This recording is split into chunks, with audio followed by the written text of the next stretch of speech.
Good evening, ladies and gentlemen. The mayor has called the meeting to order. Vice Mayor Kaplan. Here. Councilmember De La Cruz. Here. Councilmember Gross. Here. Mayor Lindsay. Here. Councilmember McCormick. Here. Councilmember Moss. Here. Councilmember Petros. Here. We do have a quorum, Mayor.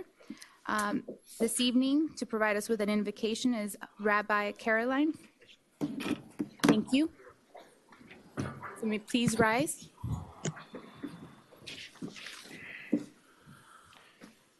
The American system of democracy seeks to find the closest level of perfection that humanity is capable of, merging individual rights and freedoms with responsibilities. Our founding fathers and the foundation of the American system recognize that since we all and everything around us are created and monitored by our Almighty Creator, those rights, freedoms, and responsibilities go hand in hand with a constant awareness of Almighty Creator's divine providence. For this reason, I must be grateful that government institutions on all levels allow for invocations such as these, where an individual can represent the community while remaining true to their faith.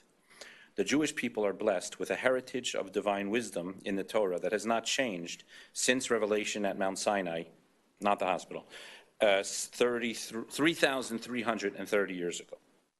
I recently studied and discussed with my son a meditation from Torah, from the ethics of our fathers, intended to assist one in living life according to God's will. The text reads, "Know what is above you.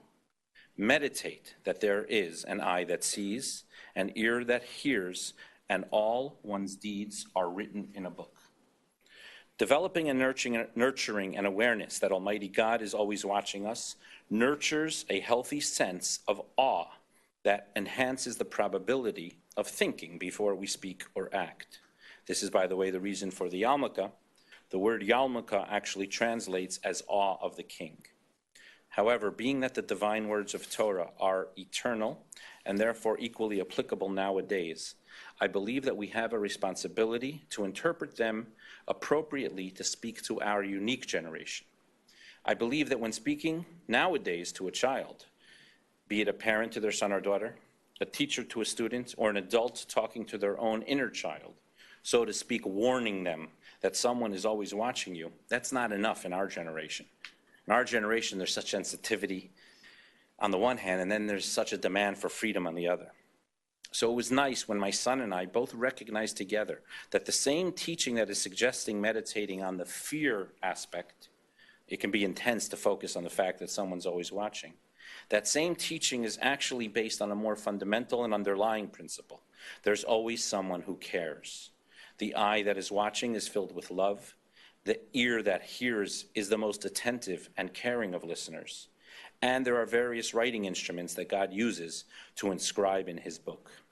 Our negative thoughts, speech, and action are written in pencil, while our acts of service, and a special note to the council, and the police officers and the fire department and all those who are committed to the service of our community, acts of service, goodness, and loving kindness are written in permanent marker. Some of them even are inscribed with a sticker that says, "I'm proud of you."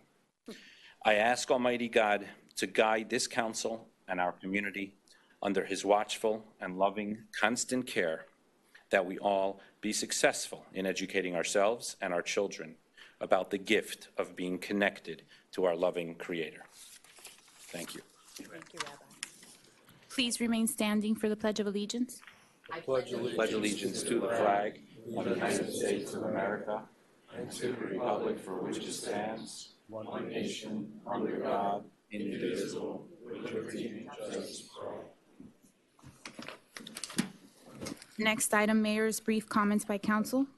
Sure. I want to thank the residents and the staff and the individuals that came for the seawall presentation last week. It was incredibly informative, and I just want to recognize it's amazing the interest and the participation we have from our residents regarding sea level rise and how they've prioritized that as wonderful. And another thing I want to bring up is, and Allison, you spearheaded this, but on May 30th, we have scheduled a presentation of consequences of an arrest for minors by the public defender in Chambers at 6 p.m. It's part of our educational component for our parents, for our residents, for our neighbors. Chief Lang is going to be participating, Chief Press, and we just need to educate our new residents as to what happens with children, whether it's golf carts or other childhood indiscretions, that there are in fact consequences. So I encourage participation. I want to thank you all for making that a priority. I want to thank everybody for waiting 30 minutes out in the heat. I'm sorry that we started late. Absolutely. And now for public comments. I'm sorry, Mayor, if you can approval, deferrals.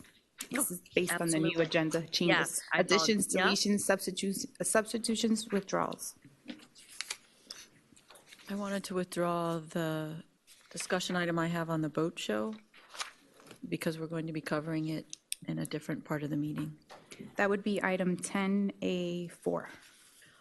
I want to edit number 16 of reports and recommendations, mayor and council members, and strike the word pocket and make it a park master plan. And I want to, with your indulgence, have a discussion on adopting a elimination of straw ordinance, plastic straws. Elimination of plastic straws in ordinance. That would be item 10A18. 18, correct. I'm sorry, 17. Right, 17 because we struck. Moved. Second. All those, sorry. Wait, Yeah. I want to postpone number 14. We probably won't get to it anyway, but I'd like to postpone it for the next meeting. okay. And in the spirit of the next meeting, I'll postpone 10.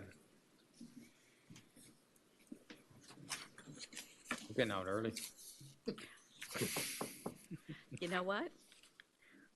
Can we keep I'll going? or not? postpone, Yeah, let's keep I'll going. postpone 8 until the next meeting. Be encouraged, colleagues. Prioritize. With Okay, that, so do I have a moved. motion? Second. In favor? Aye. Motion carries. And now we will be opening public comments. Our first speaker is Betty Conroy.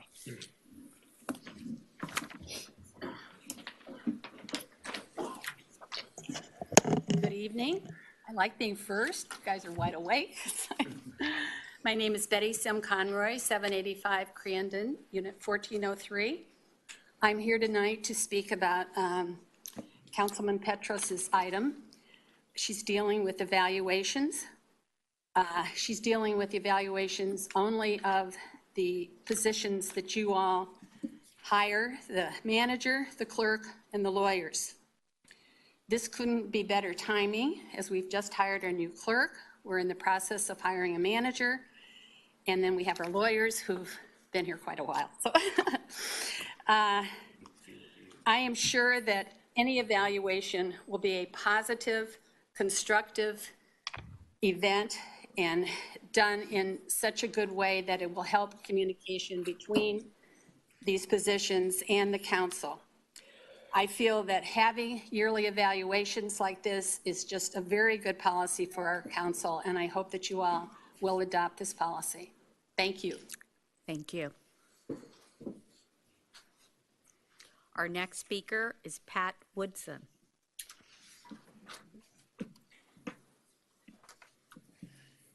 Hello, great to see you all. Pat Woodson, 472 Warren Lane. I moved.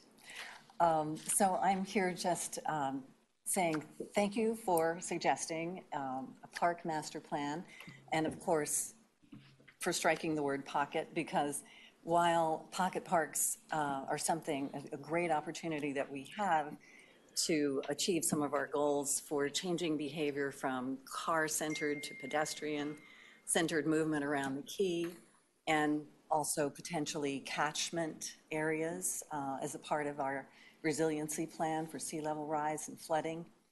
But this is something that is just so long overdue, and it's so beneficial to take a holistic view in planning parks. So Maria Nardi, Mayor Lindsay suggested might be a wonderful person to lead a workshop. She's amazing. I've met with her on behalf of our Land Acquisition Committee, so let's go. Thank you, Pat. Thank you. Our next speaker is Derek Dzurglu.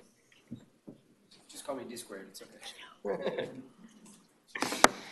Derek Dzurglu, 155 Sunrise Drive, Apartment 3D, Key Biscayne, Florida. I'm here to speak on the Seawall Coalition. Thank you, Mayor, for putting that meeting together. Unfortunately, I wasn't able to attend last Thursday, but I did attend an event on Friday that was held by the Greater Miami Chamber of Commerce on resiliency, and the Seawall Coalition was there. They were one of the main sponsors. So I got to interact with some of the individuals, and essentially they're an organization that pulls together elected officials, local businesses, local stakeholders, and also military, which is interesting. And if you go to their website, there's some great stats. Roughly a third of the population in the United States lives on either coastal or waterfront communities, which I think is huge. There's also 18 plus military bases that are subject to flooding and sea level rise. So it's definitely at the forefront of discussions, as was also quite apparent at the event last Thursday. So I think it's a fantastic opportunity for the village to join. There are a number of South Florida communities that have joined, including Coral Gables, Pinecrest, and a number of others that you guys can see on the website. It costs us absolutely nothing, and to have that kind of resource and also, bringing together national information, I think would be crucial, and for us, I think would be a smart move. So definitely in favor of it, and hopefully we can get it done. Thank you. Our next speaker is Michael Kelly.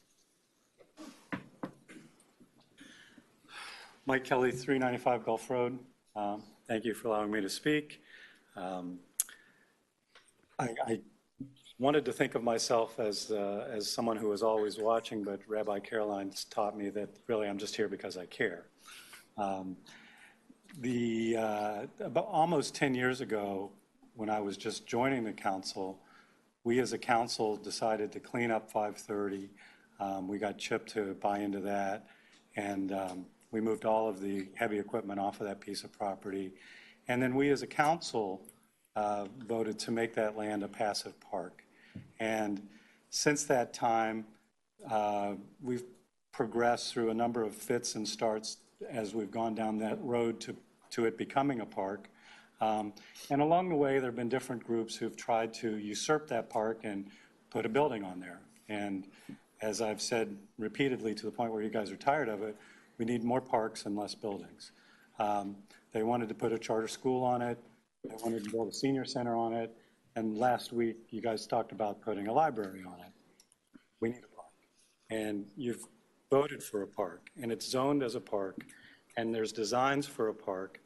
And last August, you approved putting a pump park as part of that design, but unfortunately, it's only now that you're getting around to approving the design of the pump park and hearing the utilities. And my only point of being here is to encourage you to keep it a park and approve that item, and hopefully try and move this process along so that we can finally be the park that we all know it can be. Thank you very much. Our next speaker is Theo Holloway. There's a theme here tonight. Yeah, and we're all coming back. No. From senior. Theo Holloway, 575 Crandon. I'm here to speak on Katie's issue regarding the objectives and goals. And I'm imploring you to please make sure to include numerics. It is critical that we involve everybody's opinion and it not be entirely subjective. We went through a strategic planning session, obviously multiple times, but we hired outside counsel 4 years ago. And my biggest, or I guess at this point 6 years ago, my biggest frustration with that was that we didn't end up with numerical goals that we could assign to the administration and that we couldn't in turn hold them accountable to achieving those. So although we have as a community our own strategic plan, we've got our 2020 planning, none of that involves data. None of that involves metrics. And in my professional life, I can tell you that every year I've been evaluated, there have been numerics tied to my personal evaluation. So for us as a community to not provide that to our 3 chartered employees, I think we're missing an opportunity. So please make sure to include numbers when providing evaluation that are very clear, that there isn't a lot of ambiguity about what it means to get a 1 versus a 5 or a 3. And there are numerous examples of what you can use from other communities. I'd be happy to share that with you if you're interested. But please, please make sure not to provide just simply, we want this, without any kind of measurable sticks. SMART goals, it has to be, right? So actionable, the realistic, exactly. So the key is, though, that you have a number that you tied to that SMART goal that can be measured. So thank you. Thank you very much. Do I have anyone else who is signed for public comment or would like to make a public comment? We're closing public comments. Thank you, Mayor. Next item, under special presentation, Key Biscayne Beach Cleanup Program. Hi, good evening.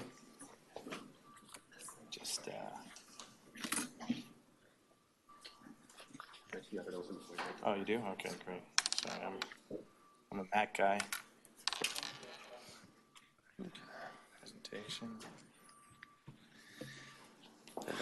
Good evening. I'm Manny Rionda, 155 Sunrise Drive, apartment 4C in the Garden District. It's a pleasure to be here tonight. Hashtag Fill a Bag KB. I remember when I was a kid, I had a shirt that said Key Biscayne Paradise Found. Remember that? It was a response to a Time magazine cover called South Florida Paradise Lost. So I'm happy to see that we still keep the word paradise in Key Biscayne. And the initiatives that have sprung up here through our own internal organizations, the Community Foundation, this council, Citizen Scientist Project that is encouraging children, and other things like Lime Bike and Freebie that began here, that were implemented here initially and are now, going nationally. This was the first place that they were.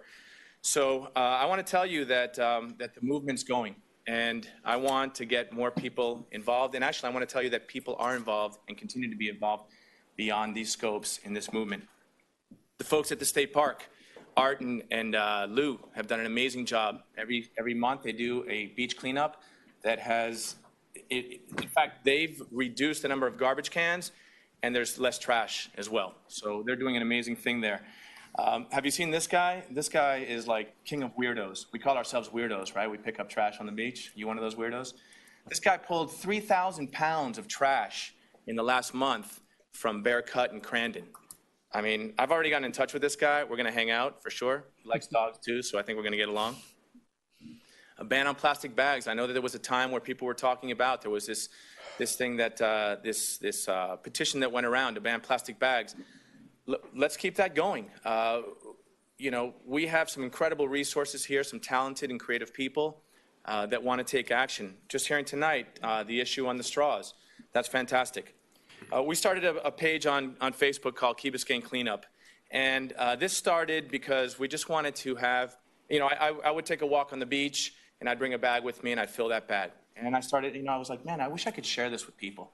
So I started we started this page on Facebook, and we started sharing pictures of people who would pick up trash and images of these trash collection times that we had and images of the kinds of trash that we were finding out there. This picture right here shows a bunch of trash 10 feet from a garbage can. So we knew that we needed to continue to work on the culture and shift that culture and bring awareness to that. This guy didn't have bags, so he found buckets and he filled those.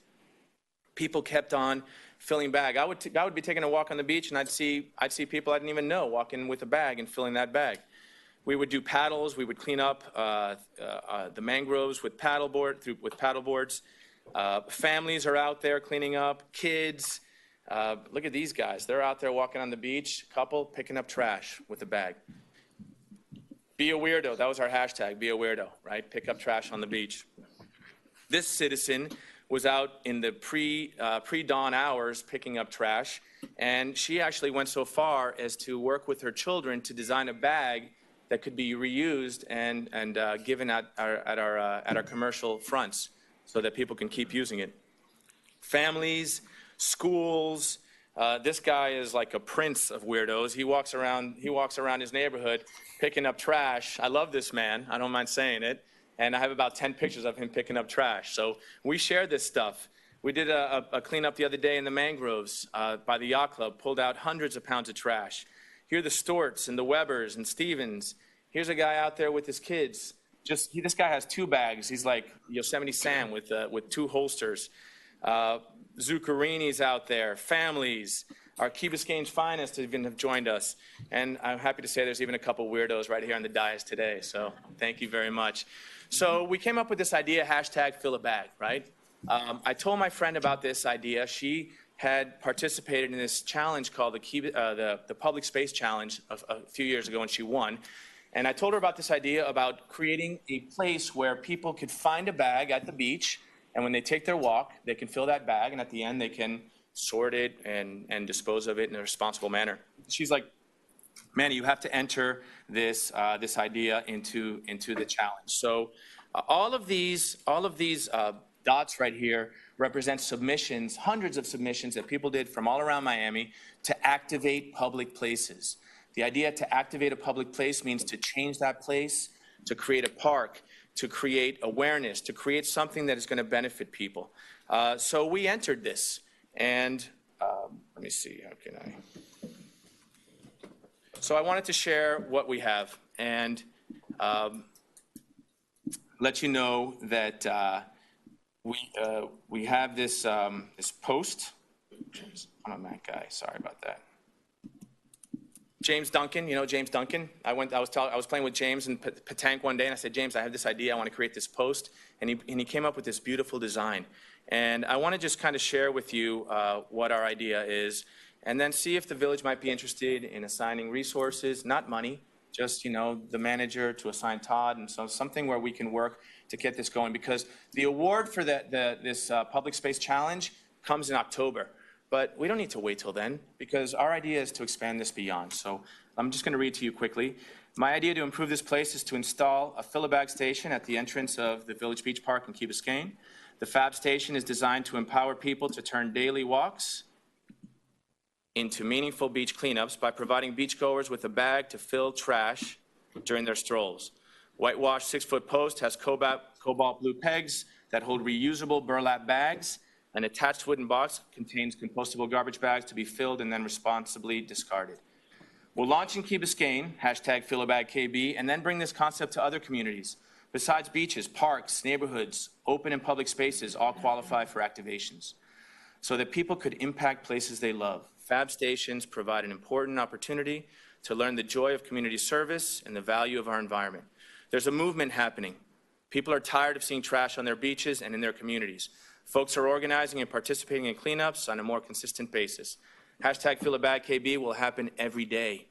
Key Biscayne beachgoers will be encouraged to mobilize technology, share positivity through their social media news feeds, and inspire others to join the movement. Nurturing the concept to grow organically is essential to our mission. It'll be driven by creative energy in each neighborhood. #FillABagWinwood, #FillABagSoFi, #FillABag your neighborhood.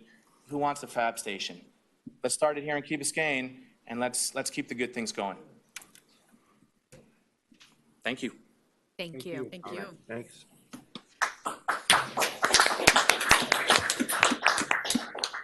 Next item, Mayor, is a presentation of a proclamation in observance of Florida Flood Awareness Week. Proclamation reads, whereas the village of Key Biscayne has experienced severe weather in the past in the form of extreme rainfall or tropical system events resulting in flooding, and this flooding has caused damage and flood losses to homes and buildings in all areas, whether they are high-risk special flood hazard zones or low to moderate risk flood zones, and whereas the village of Key Biscayne is a voluntary participant in the National Flood Insurance Program that provides residents with the opportunity to protect themselves against flood loss through the purchase of flood insurance at reduced insurance premium rates, as well as setting higher regulatory standards to reduce the flood risk and potential flood damage to their property.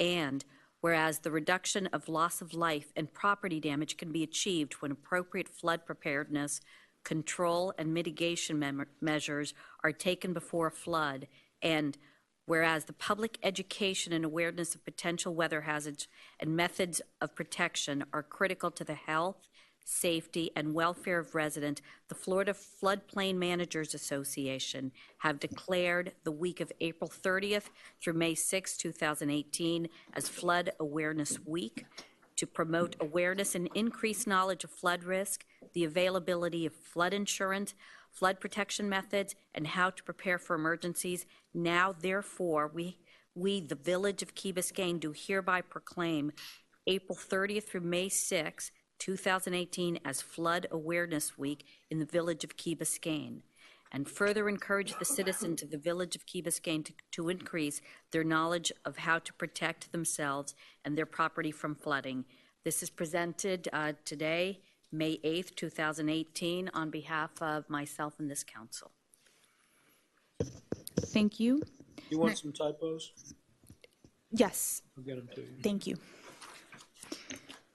Next item, update regarding search for village manager by W.D. Higginbotham Jr. from Mercer Group, Florida, LLC. Madam Mayor, council members, for the record, I'm W.D. Higginbotham with the Mercer Group. I have something to discuss with you this evening. It's a few more candidates than we had on April the 10th, I'm pleased to say. I'd like to maybe start off talking a little bit about when you authorized us to reopen the recruitment on April the 10th. I was pleasantly surprised with our responses. I notified all of you in a couple of status reports.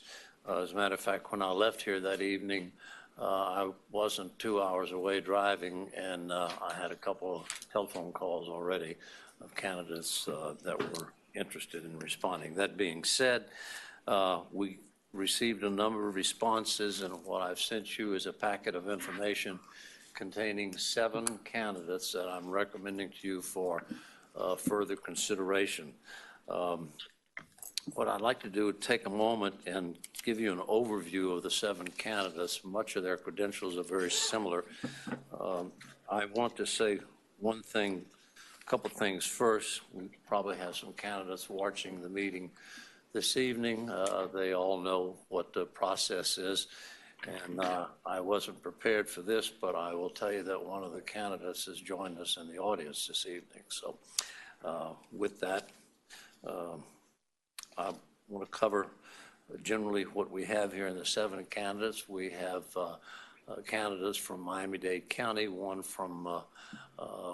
candidates from Miami-Dade County, 1 candidate from Broward County.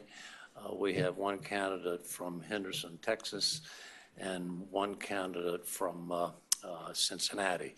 The Cincinnati and the Broward County candidate are 2 candidates that you have seen before. We had 4 candidates initially. At the closing, 1 candidate withdrew, and after the 10th reopening, we had another candidate withdrew, which left us with the candidate in Cincinnati and 1 from Dania Beach. Generally speaking, all of these candidates, and I want to approach this positively, as I always do. I put candidates on my recommended list for positive reasons. There's no reason to address any negative aspects. Candidates, some that don't make the list here, are viable candidates for another location, and that doesn't necessarily reflect anything negatively on them. But positively speaking, the candidates here, when we initially met, you asked me to consider candidates with, initially the discussion was 7 to 10 years experience. My recommendation was to reduce the experience, management experience, from 5 to 7 years.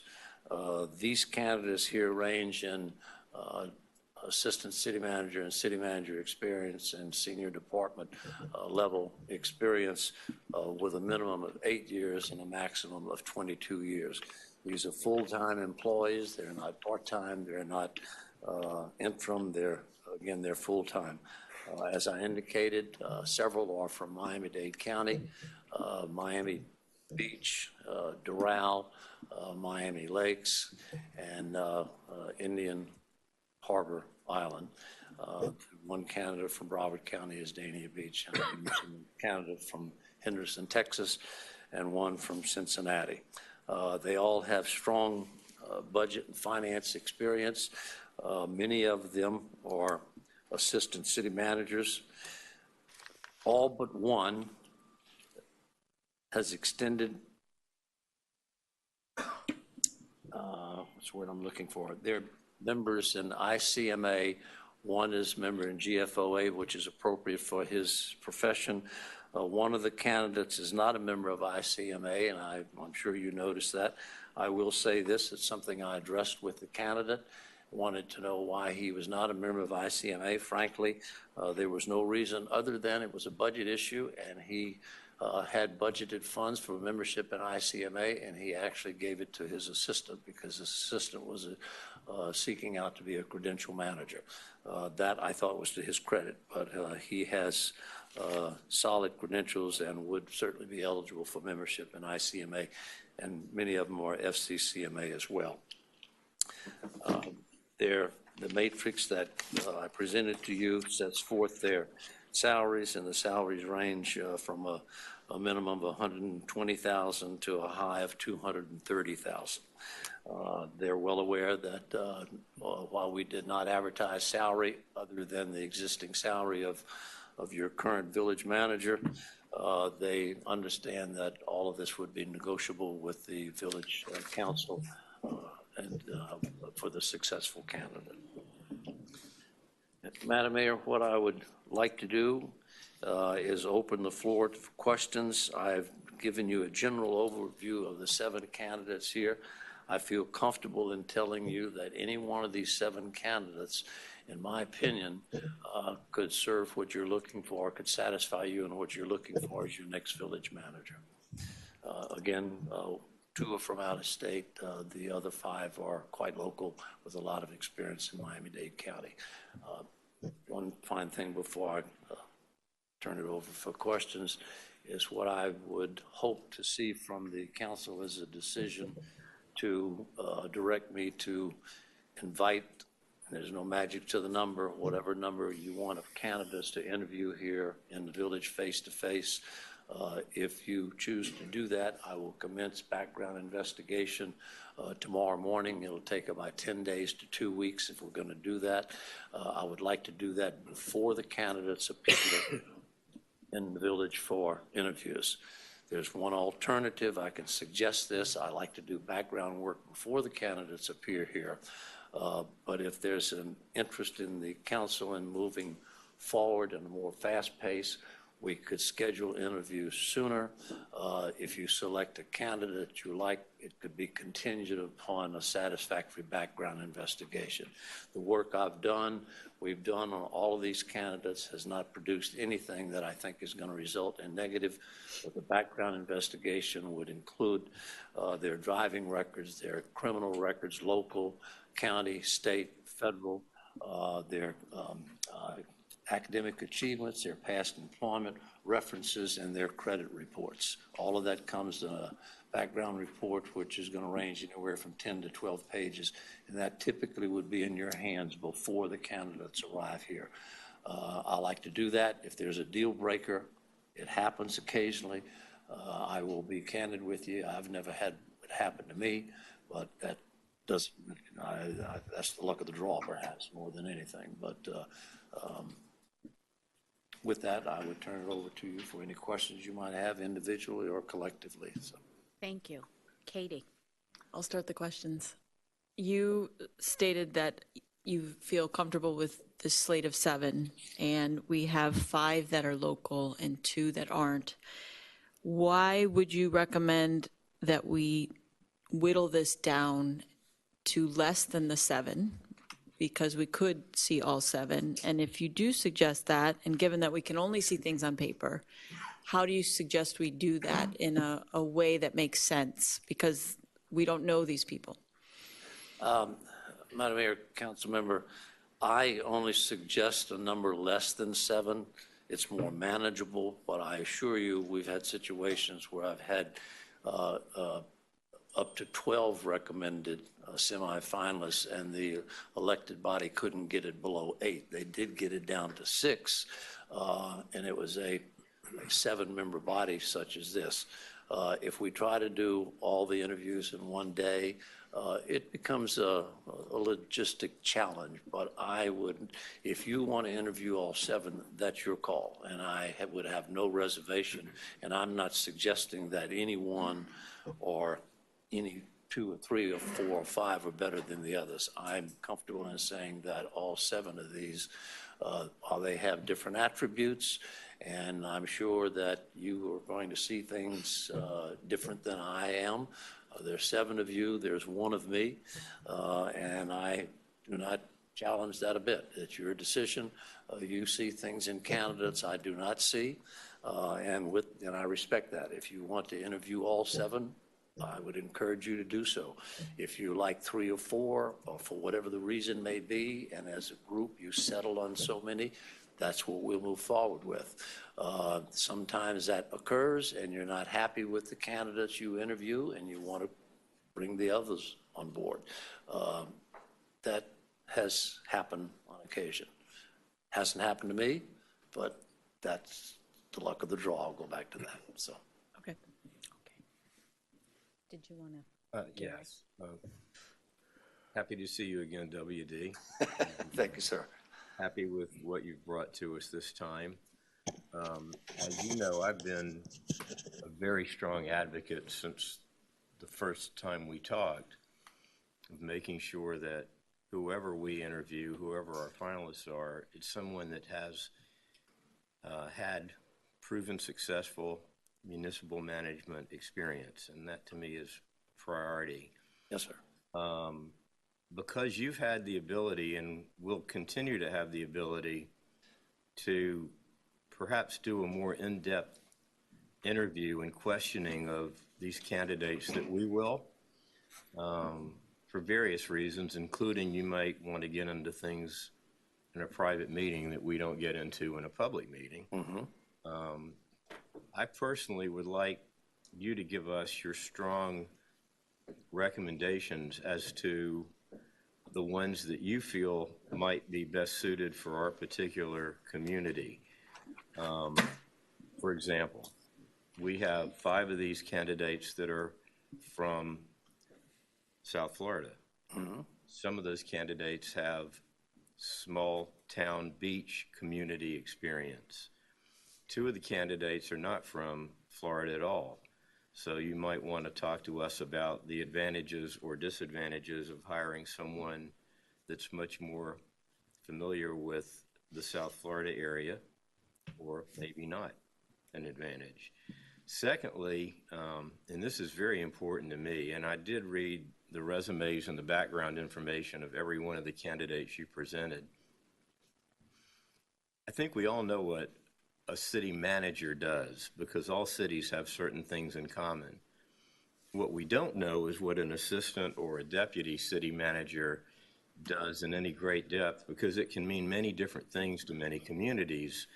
Some communities take an assistant manager, a deputy manager, and the manager assigns very specific but sometimes limited responsibilities that make them well-versed in some things, but not well-versed in the entire job. So I would like you to give us your opinion as to the candidates that are that have assistant manager experience, which ones might be more well-rounded in your opinion. And I think those are 2 really important criteria in my mind that I'd like your views on, because you are our consultant on this. Madam Mayor, Council Member, I knew you would ask me that question because you and I have had that discussion, and I don't mind saying that. I'm a strong believer in an assistant city manager that has been delegated the responsibilities of putting together the annual operating budget with the police chief, the fire chief, the public works director, and I'm not singling out anyone, but this person that oversees the development of the budgets and works with the department heads. And when the manager, in many cases, does not want to do that, quite often the manager would prefer that his or her assistant work directly with the operating departments. Developing the budget, the manager ultimately is going to present the budget to the elected body. In some cases, the assistant city manager will do that, and at the direction of the city manager.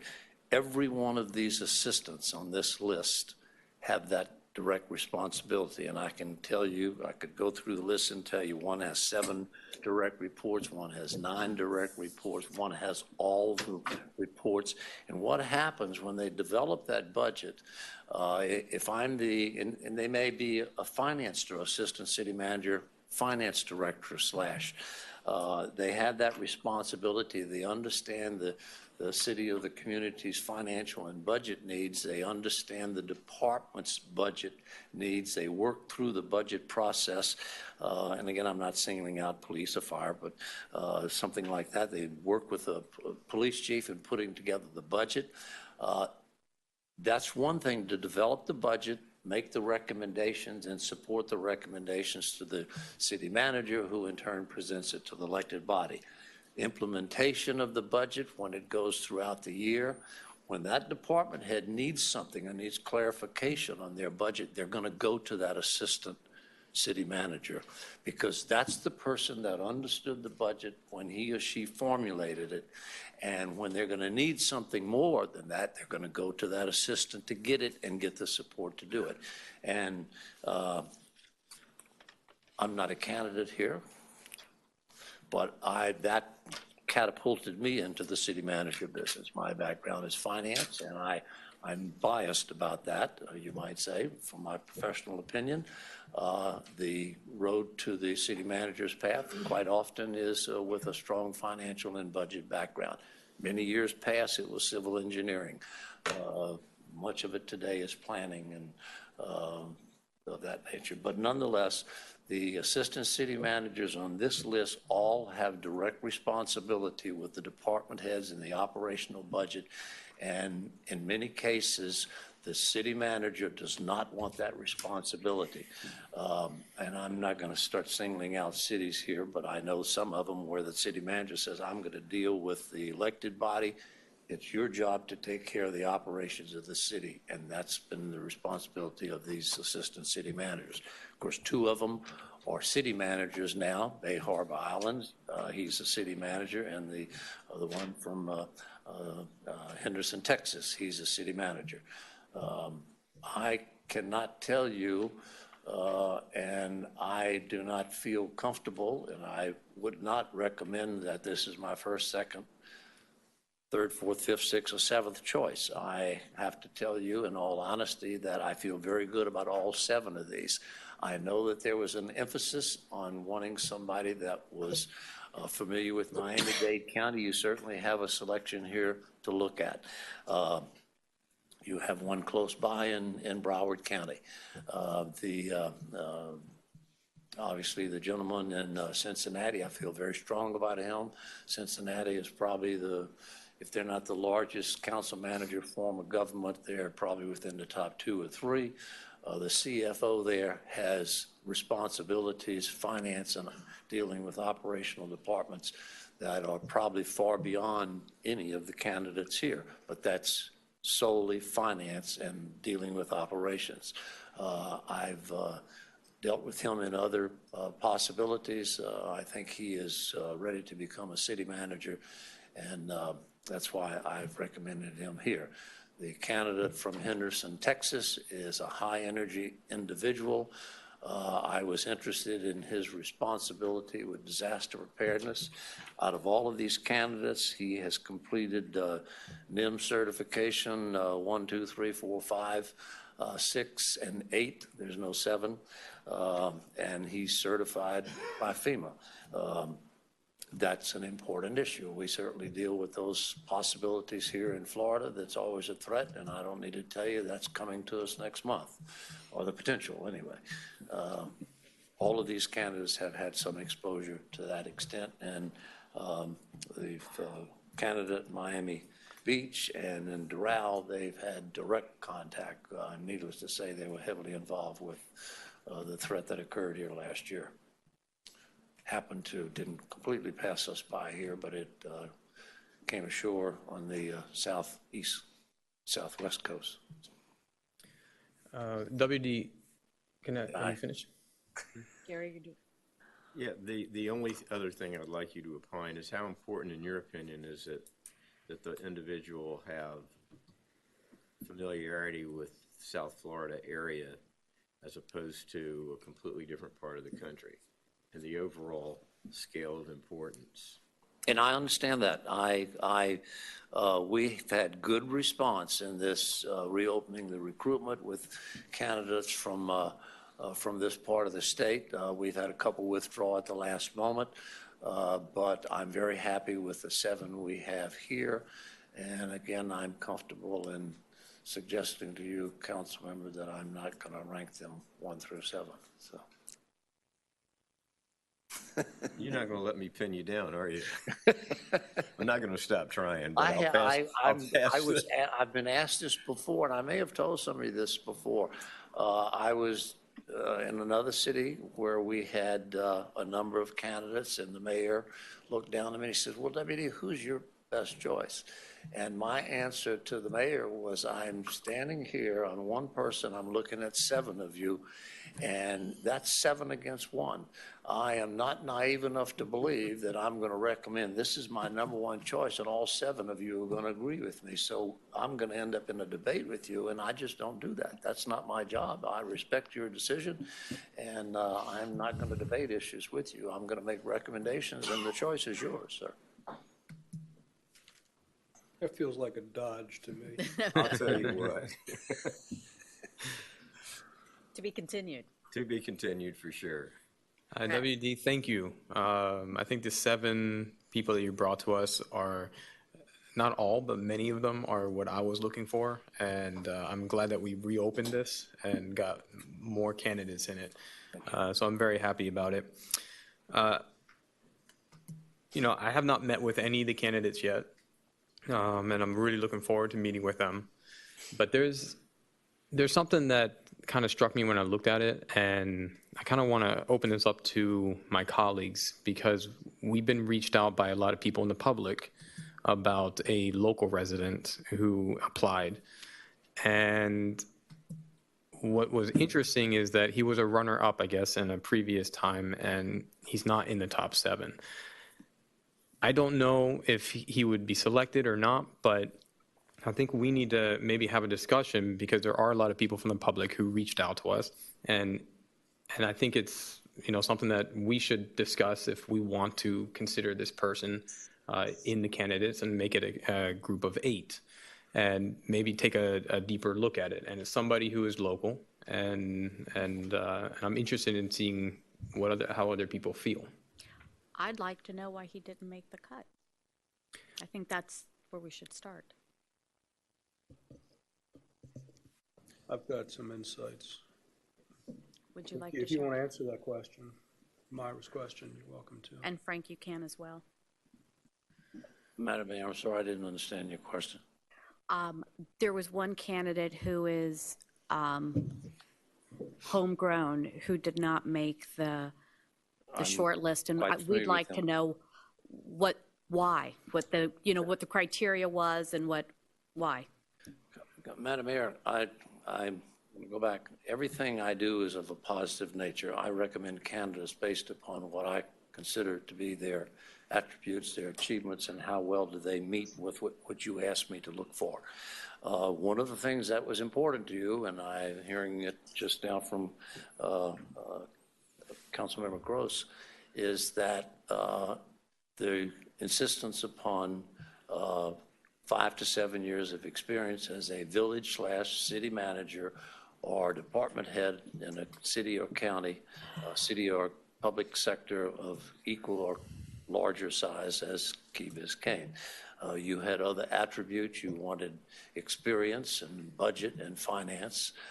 Those are the issues I look for. I looked at some that dealt with operational departments, such as, again, I'm not singling out police, fire, public works, but those departments, and they had hands-on experience and years of experience in doing so. As I mentioned, there's no candidate that has less than 8 years, and that exceeds the 5 to 7 you were looking for. Had I had a candidate with 6 years or 5 or 4, depending on what their experience was, I would have taken the liberty to maybe move them forward. Every one of these candidates met the positive attributes you were looking for. I interviewed the candidate you're speaking of. I'm well aware of it. I receive from the council on a regular basis the correspondence you received from the residents. I received it by an email attachment or forwarded it to me in multiple emails. So I was made well aware of that. It's not my decision to respond to public comment. I'm here to make a recommendation based on my professional experience and my professional opinion. I understand. I spoke with the gentleman you're speaking of. We spoke on 2 occasions, totaling probably about 3 hours. I know one discussion lasted a little over 2 hours. I normally spend about an hour with the candidates. I felt he deserved more than that, and I spoke with him for nearly 3 hours. I did not feel comfortable in making that recommendation, and that was my conclusion. Thank you. Frank, did you want to? Yeah. You know, I try to think carefully about criteria. We've had the discussion on a number of occasions about what attributes correlate most reliably with success in this position. I think that Gary has forcefully made the point that direct experience at a managerial level is absolutely critical to him. It is less so to me. It's desirable. But in the absence of that, to me, if there are other characteristics and qualities that suggest a correlation with success, I'm open to that person as well. I've had a lot of experience in my life finding what I consider to be the diamonds in the rough that don't meet resume standard.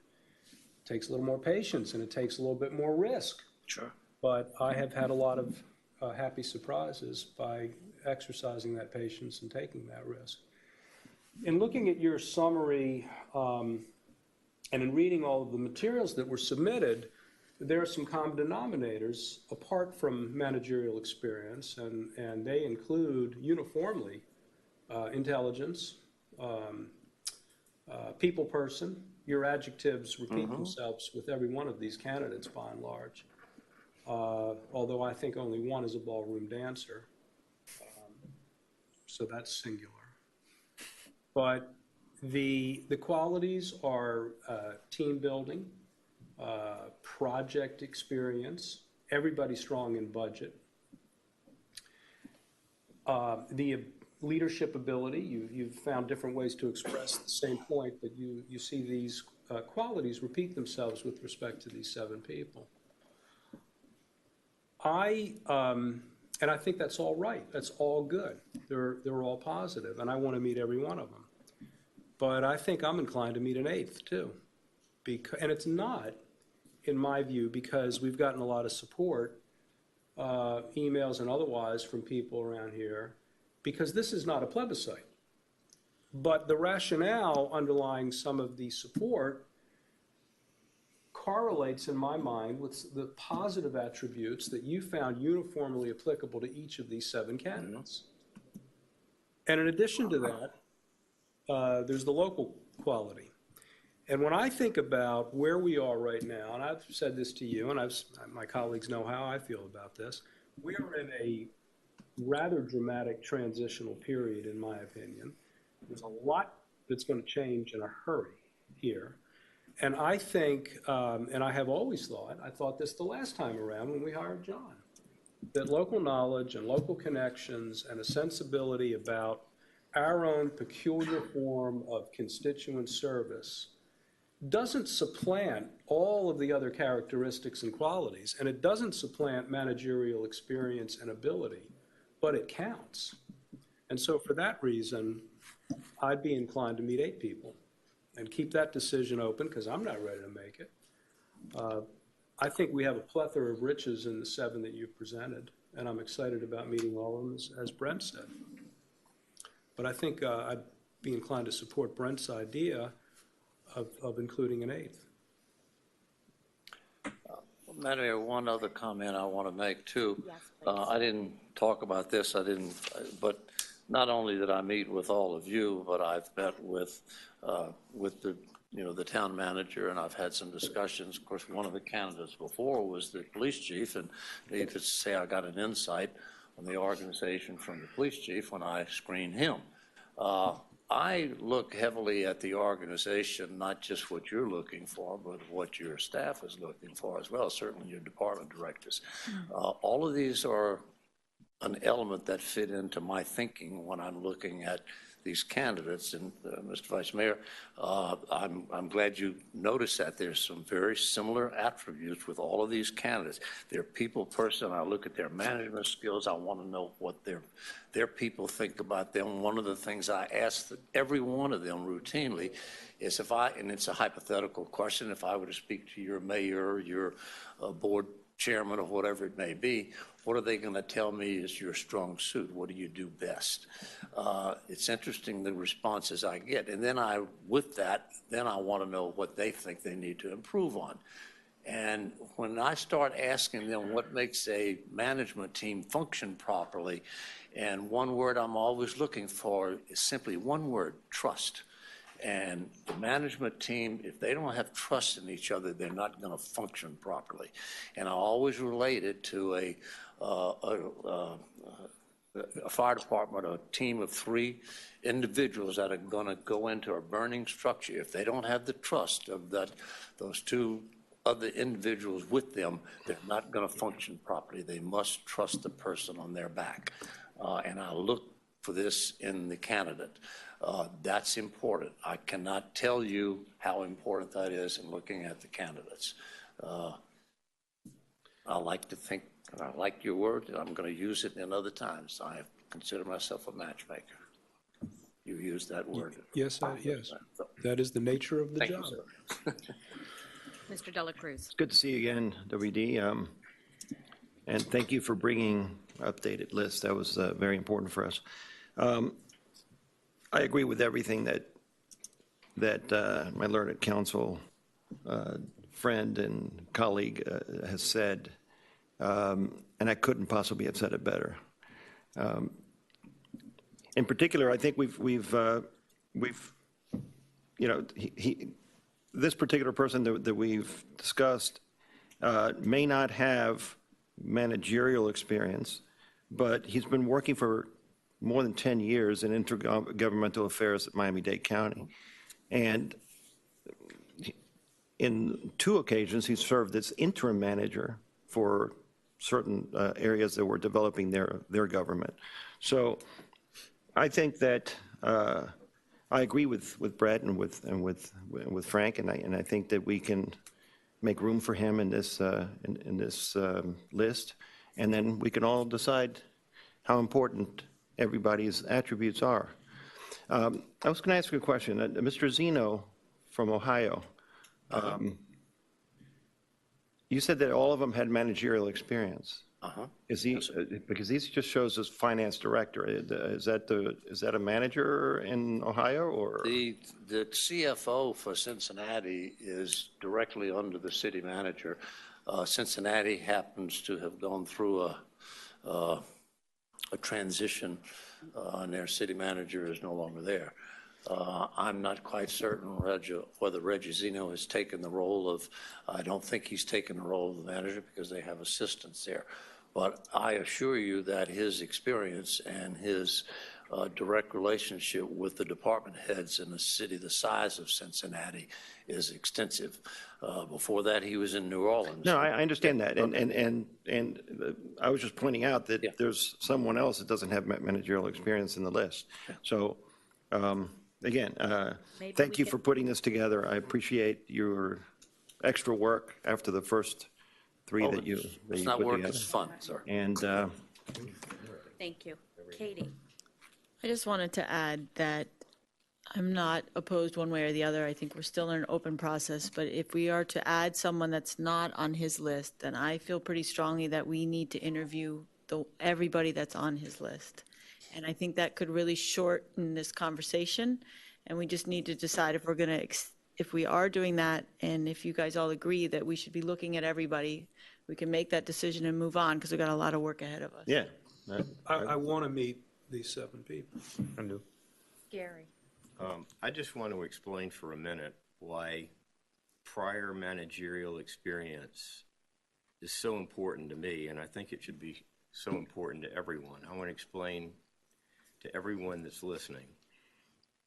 This community made a decision 27 years ago that we were going to be a council manager form of government with a strong manager that basically runs our municipality with input from the council. That's the way we were invented. That's the way we were supposed to function. And some of this might sound self-critical, because it is. In our entire 27-year history, we've only had one manager with prior managerial experience, and that was our very first village manager, Sam Kissinger. Sam Kissinger, yeah, I know Sam. No one else that's filled this position has had prior municipal management experience. Over that same, and in those initial years, we did truly function as a council manager form of government with a very strong manager that took charge and basically did what we believed when we formed this municipality the manager was supposed to do, and I think the council did what it was supposed to do. Since that time, I've seen a shift that I'm not happy with, and that shift is that the council has taken on, over the years, various councils have taken on more and more responsibility that I believe personally should be the manager's responsibility. And the manager has become more and more of an assistant or an order taker or someone other than a very strong person that leads this council and leads this community. I think everyone that's ever served in this capacity, either as a council person or a manager, is a very well-intended, hopefully very smart person, but we all have always had one thing in common. We've never run a municipality. We've probably never run a department within a municipality. And I don't think that we should ever be in a position where we have to take charge of something like that. I want to see us get back to our roots, where we had a very strong manager, strong because they had managerial experience, managerial background in dealing with a group of monkeys like us, and knew how to handle it and do the job and do it effectively, and try to get back to where we came from rather than continuing down the path of having a strong council and maybe not such a strong manager. And I'm not casting any aspersions at anyone, but I believe that this trend and the correlation between never having anyone with managerial experience before they got here, I think they're very related. I want to go back to the way we were. I think that we need to try it again. It worked the first time. I think it will work again. And that's why, to me, when you're going all down the whole list of 1 through 10, number 1 is prior managerial experience. So is number 2, 3, 4, 8, 9, and 10. And I am completely committed to finding someone with that kind of a background, which we like, which can do the job, and has all these other attributes. That's why I believe the managerial experience is so critical to us at this juncture in our short-lived history as a municipality. Do we need to make a motion to add the first? This is where Gary and I will certainly overlap and agree. I think a strong manager is not only our charter-selected form of government, it is, if not essential, it does augur for success. I don't think anybody on this dais doesn't believe in that. So the question is really only whether the prioritization maybe disproportionately above all other considerations is necessary to achieve that person. I question that, but I want that quality in our selection. Sure. Gary and I agree fully on that. Yes. Madam Mayor, let me say something. Without any reservation, I absolutely respect your decision to add one or more candidates to this list. You are the final decision here, and I respect that, and I always have said that without reservation. And what the vice mayor is saying is absolutely correct. Sometimes you're going to find a diamond in the rough. If I were the city manager hiring somebody as a department head, I've got the latitude to add and delete from what I'm looking for. When I met with the 7 of you, you gave me what you were looking for, and I didn't have the flexibility to change that within reason. I didn't count the days on the calendar, but if you choose to add one or more candidates to the 7, as Councilmember Petros suggested, to do the 7 and then perhaps add another one, what I would recommend you do is not do extensive background work on all 8 candidates. I would suggest you might want to interview the 8 candidates and narrow it down to perhaps 2 or 3 for a second interview, and then we can do the background work at that time. That's my suggestion there. I think it would be a waste. It would be a waste of time, and interviews for 8 candidates would be more appropriate than to narrow it down to where you could agree upon a final candidate. I think if you interview 8 candidates, it's going to be quite a series of 10 or 15 ballots before you get down to a measurable number. So I would suggest you might want to interview the 8, if it's going to be 8, and then narrow it down and then make your selection from that. That's what we did in 2012. And But it wasn't 8. We started at 5 and we got to 3. Right. And that worked fine, but we do need to cull. We just have a bigger set to cull from, and that's good.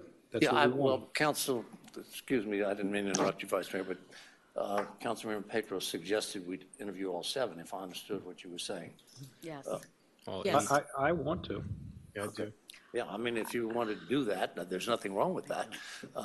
We can bring all 7 in, and the local candidate, you can interview them, and we'll get together, we'll narrow it down to a measurable number. We can do the background work and come back and pick from 2, 3, or 4, whatever it may be at that time. So I think that would be an easier task for you to select from rather than try to interview 8 and come up with a final candidate. I think you would find yourself in disagreement at trying to pick a candidate 1 out of 8. I think we should set a time frame by which we have these interviews completed also. Can we do that? Can I suggest a time frame? Yeah, sure. Well, you can suggest, but I think we need to set something. Oh, yeah, I'm flexible. I can't be back tomorrow to interview all 8 candidates, but. No, we have to be reasonable of the candidates too, but. Yeah, I know. Obviously, I'm joking, but what I would do, if that's the direction you wish to go, I will notify the 7 plus whoever you add to it. I will do that. That's my responsibility. And I will, but I would like to get some direction from you and when and how soon you would want to interview. We're going to have to, some are going to come locally, but there's a couple that are going to come from out of state.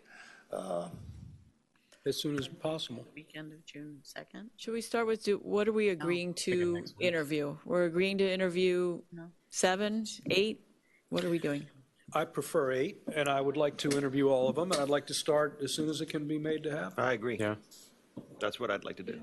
Do we need to take a vote on it, or you just can take direction? No, Okay. I think we could just agree, I mean, that's the Yeah, I'll consensus. I'll Everybody's- coordinate their schedule, but I'll need to know from you, when would you like to do the interviews? I can And- start and next we week. I probably- think we need to give them dates in order to, You want specific dates? What's the best way to do this so that you don't get frustrated? maybe 2 Over or a 3 couple days. Yeah, I think it has to be 3 Two or 3 days. Or a whole week?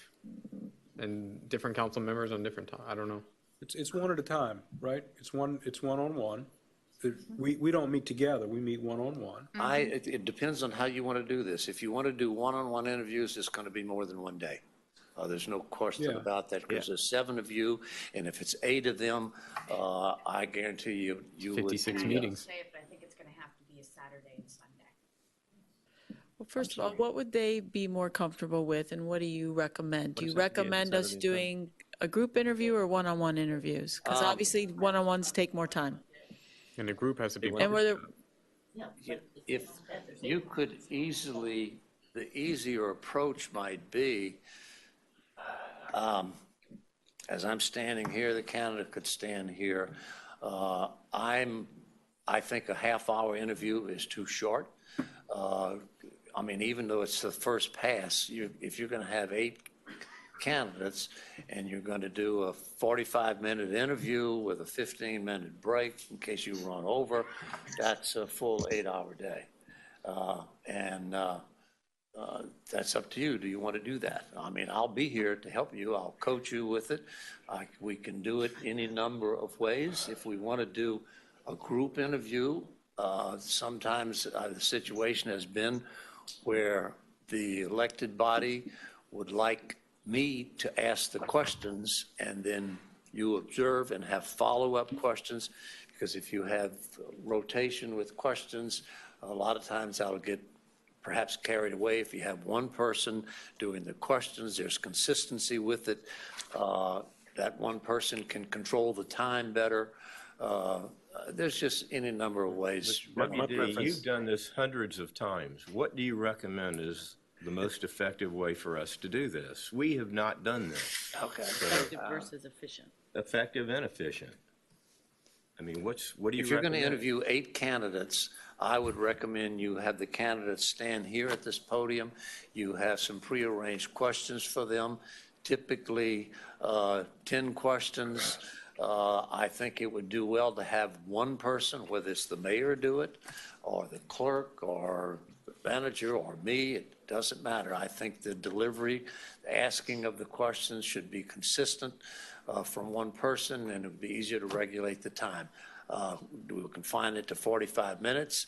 The person administering the issue, asking the questions, can move it along to make certain you don't want to have 10 questions, you only get done with 4 in 45 minutes. You're going to have somebody monitoring it, and the candidate needs to know that. I think So- we all have different ideas of what's important in a manager. And I'm not sure that one person asking the questions is the way that I would prefer it. I would prefer one-on-one to be able to Okay. get it, and be able Yeah, to. I don't have and the be able perfect to solution. To go after a question and maybe that follow-up question to that one, as opposed to just listening to preset questions. That is never good for me, How in the That's- world are we going to schedule 8 different people with the 7 of us in a concentrated timeframe? Impossible. It's like speed dating. It's impossible.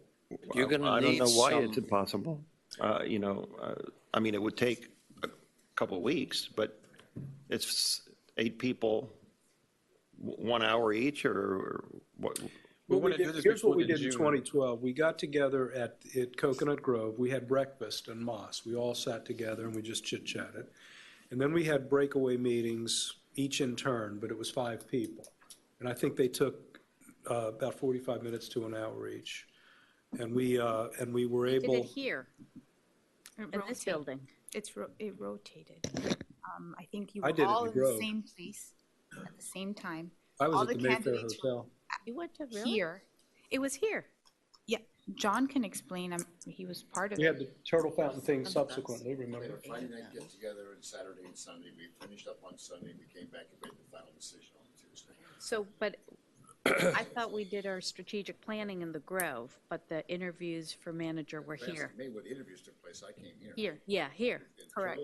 Yeah. Friday, They were here. 7 rooms on Strategic Saturday. planning was Mayfair. Downstairs here Sunday, in front of council in the Yep. afternoon, and deferral to the Tuesday night meeting. But it's easier to do that with 4 or 5 candidates than it is with 8.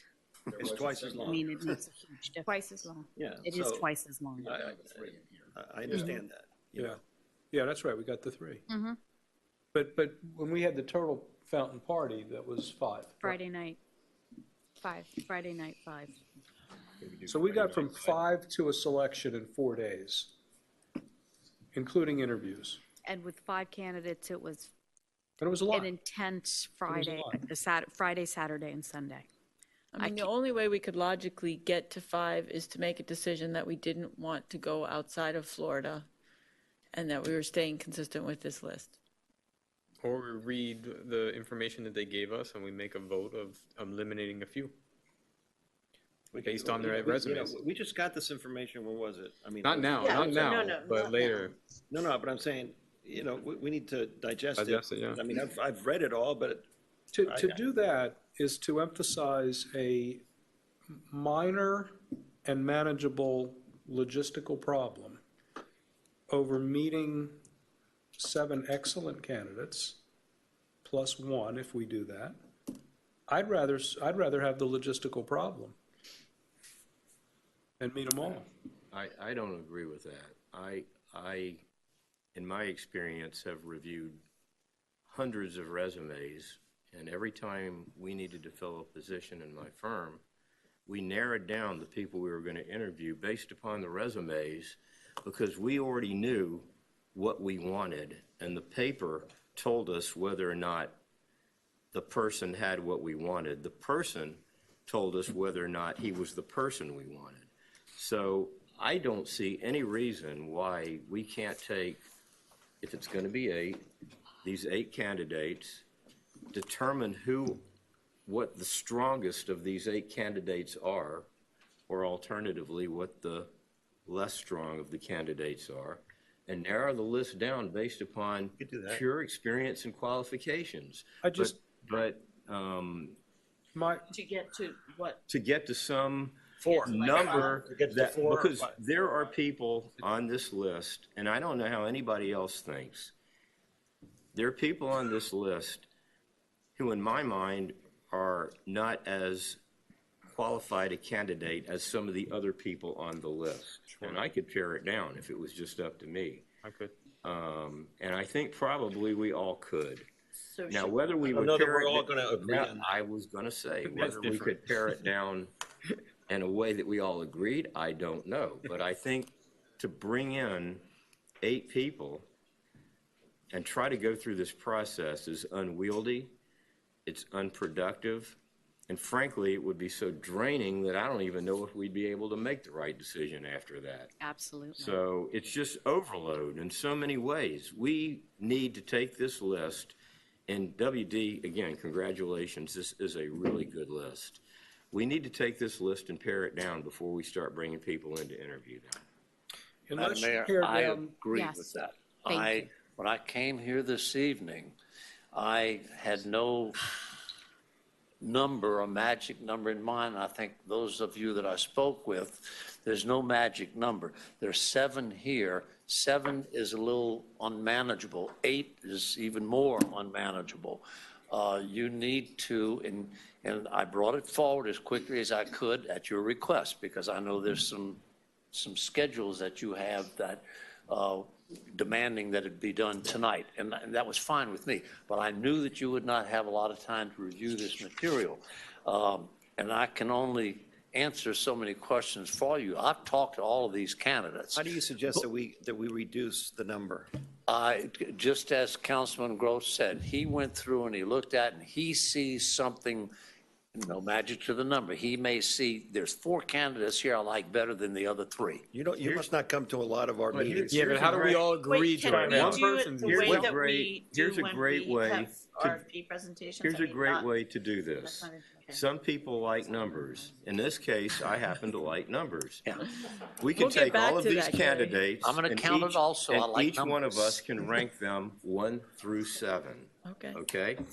We'll take all of the input from all 7 of us, and we each rank these candidates 1 through 7, and the ones that end up with the lowest numerical score, whether it's the lowest 2 or lowest 3. Do you suggest that we keep out of 8?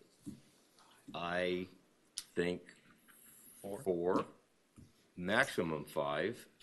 Yep. But I think that going through that process based on what we see, and this isn't like we don't have any information. WD, you did a really good job of giving us a lot of data on all of these candidates. And I think we're all capable of going through here and ranking them 1 through 7 or 1 through 8, and just the bottom 3 or the bottom 4, and we bring in the rest and interview them. I just don't think it makes any sense anymore. Given If more. we can Oh, agree. wait. We're going to have Allison, then we're going to have Brett, who wanted to speak, and then you can Speak speak. again, thank you.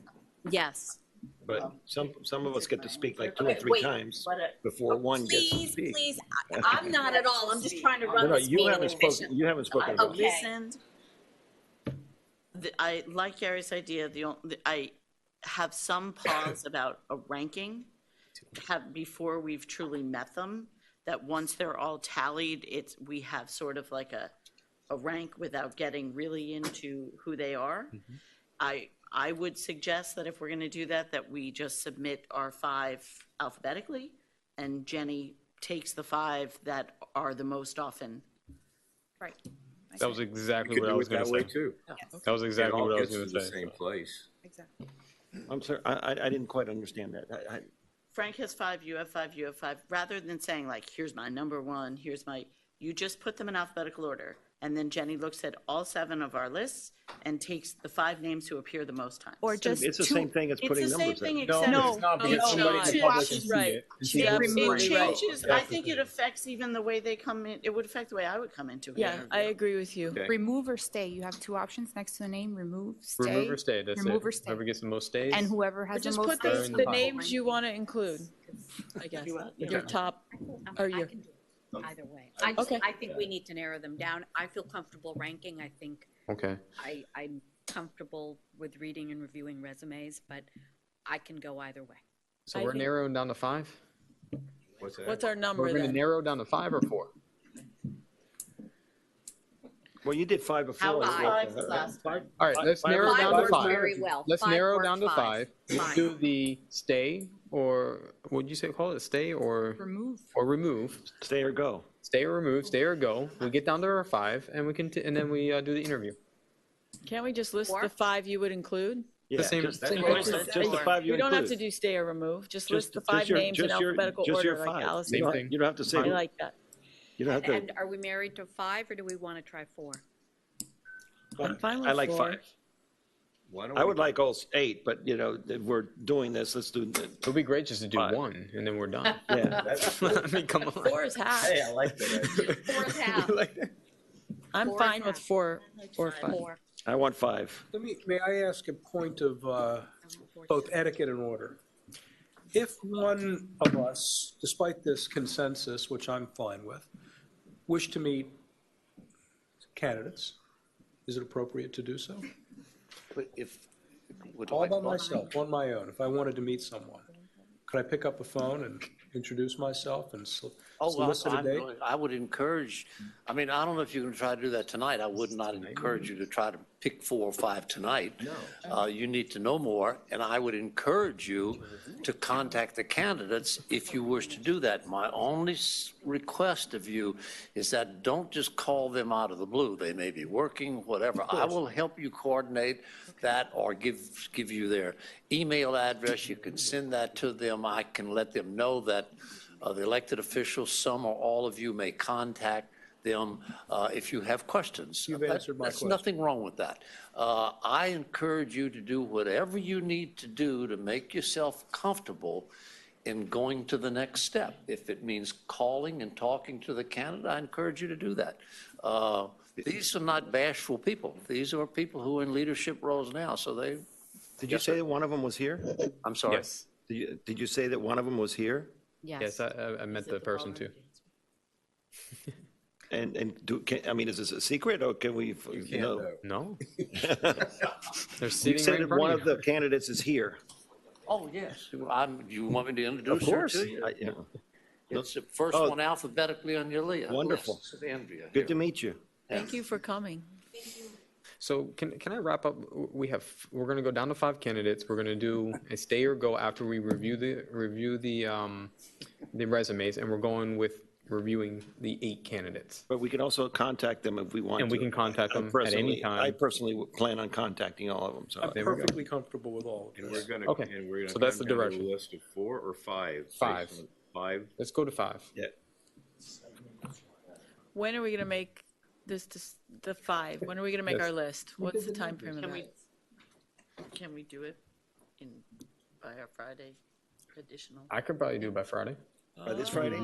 It is Friday? For a meeting Friday afternoon? Do we just do it by email and we send it by email and Send it to Jenny.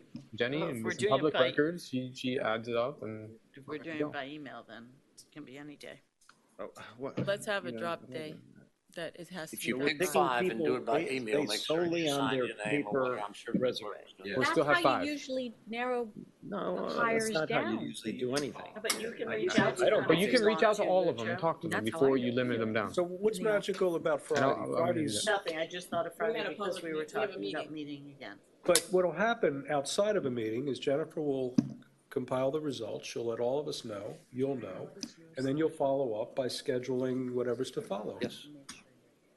There's nothing magical Not by about Friday. Yeah, no, I mean, Okay, once you decide Do you want the the weekend? ones you want to interview, I will Monday good, Tuesday? take care of it. I want to be able to talk Let's to. say, these let's say people that I want to Wednesday. talk to Let's say next Wednesday. It's Wednesday. before I Okay. rule somebody out. 1 And week. then, can we look at the calendar too then, while we're on this subject, and see when we would like to try to do interviews of the 5? So that we continue, like if we start getting this schedule set? Start on the I think 21st. as soon as possible thereafter. Yeah, as soon as they're available. Yeah, as soon as we have the 5 chosen, then Yeah, it's, and then it's go. That's preliminary. It's once you have the 5, then Okay. I can do what I can to expedite the The interviews. only issue there will be if Texas and Ohio or either or are included, they have to travel. Yeah, and I mean, they have planes coming in from there to Miami regularly, so. Cincinnati's a Miami's hub. easy to get to, so. I don't know about Henderson. but- Okay, what was the date we were going to have these names to Jenny? By the 16th, By the 16th. Okay. Wednesday Of May? of That's May. next Wednesday? We're gonna have To what? whittle down to our 5 By the names, 16th. the email before the 6th, by the 16th. Okay. Okay. And then after that, we'll start schedule a meeting. scheduling all the time that we're All going to their email addresses, or do we have all their emails? Their, Should be on there, I think. their email addresses are all in the paperwork you have there. Anything, any help you need, reach out to me and I will help you contact them. But I'm going to, first thing I'm going to do tomorrow morning is notify all of these candidates that they may be contacted by one or more of you. And I'm going to suggest to you that you start by reaching out to them through their email. They might be at work, and, phone call might catch them at a bad time, and it's not going to work. Well, I think that goes without saying, so. Sounds like a plan. Can I just ask, did you get any feedback as to why the second time around you got so much better response? I think in one of the emails I sent you that many of you didn't get, but we had some IT problems. I touched on what happened. As I mentioned, as soon as I left here that night, I had a couple of phone calls before I don't think I left Miami-Dade County, and I had a couple of phone calls. People were watching the news. They said, oh, wow, okay, this is for real. And all of a sudden, we've got responses. I got responses from folks that I had reached out before that weren't interested, and some that I had some folks helping me doing some digging too, and some folks that help you do things as well. So I use lobbyists like you do too. So. Allison, I had 4 or 5 people contact me and say that after our last meeting, that there was, it became very clear that we were doing a search in earnest and that we didn't have, if we weren't just going through the motions. Thank you. We had very good response, and I, without reservation, every candidate was excited.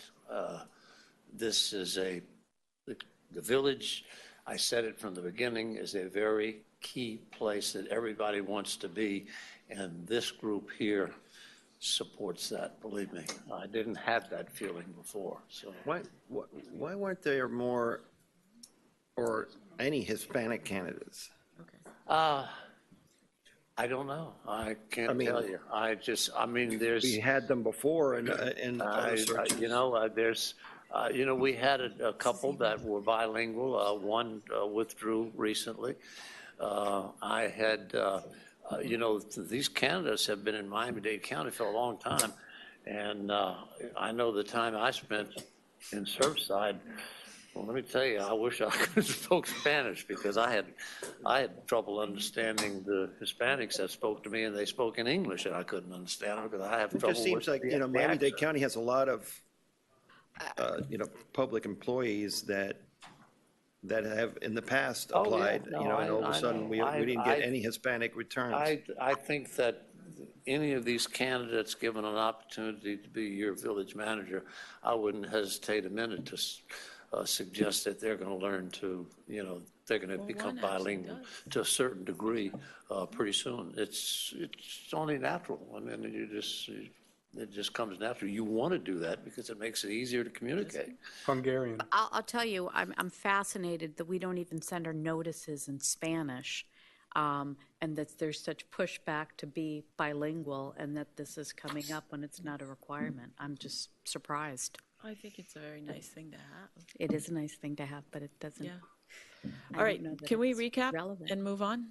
We're going to have our list to the clerk by the 16th, is that correct? Yes. And can we say that we'll do it in the morning, and we can, so that she has time to compile this and get it to us the next day? Later than Wednesday at 9 a.m. 9 a.m. Wednesday. Are we good with that? Pacific time? No, Eastern Standard. Yes. We could do European time. That might help. but- Wake up. Are we okay with that? Yes. And Okay. secondly, can we agree to schedule a time of like 2 consecutive days where we can take the 5 finalists? The next week? Is there any, We want to try to do that on a weekend. That was why I asked that. could we do it June 3rd, 4th, and then vote on the 5th on? It works for me. We should vote on the 6th because it's D-Day. Yes. But the 5th is our meeting. No. Okay. Why are we, So you want to meet on a Sunday, Monday, Tuesday? Sorry, but yes. Why don't we start with the names first, and then we try to see what we can do. Gary's traveling. I understand For- that. so I just wanted to and I know just- that was one of the reasons why we moved to get this in front of you this evening. So, and I know you had no time to study it, and I was anticipating that. So I'd like to give you a week to have this material. Thank you. But we are where we are, at least we accomplished what we were hoping to accomplish mostly this evening, so. I'm good. Thank you. Thank you. thank you. Thank you very much. You bet. Thank you, Mayor, council members. Good luck with your Spanish lessons. With the what? Spanish lessons. Good luck. Next item, Mayor, a resolution of the Village Council of the Village of Key Biscayne, Florida, authorizing the village manager to. Jenny, I'm so very sorry for doing this.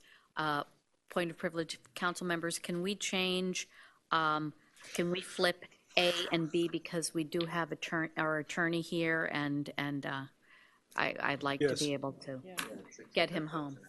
Yes. A resolution of the Village Council, I'm sorry. Thank All you. those in favor to Aye. flip change? Aye. Opposed? Motion carries. Next item is a resolution of the Village Council of the Village of Key Biscayne, Florida, approving a settlement agreement between the Village of Key Biscayne and the National Marine Manufacturers Association in the pending action styled Village of Key Biscayne versus City of Miami, Miami-Dade County, case number 15-2997A. 7CA-0121, providing for authorization and providing for an effective date. Moved. Second. Thank you.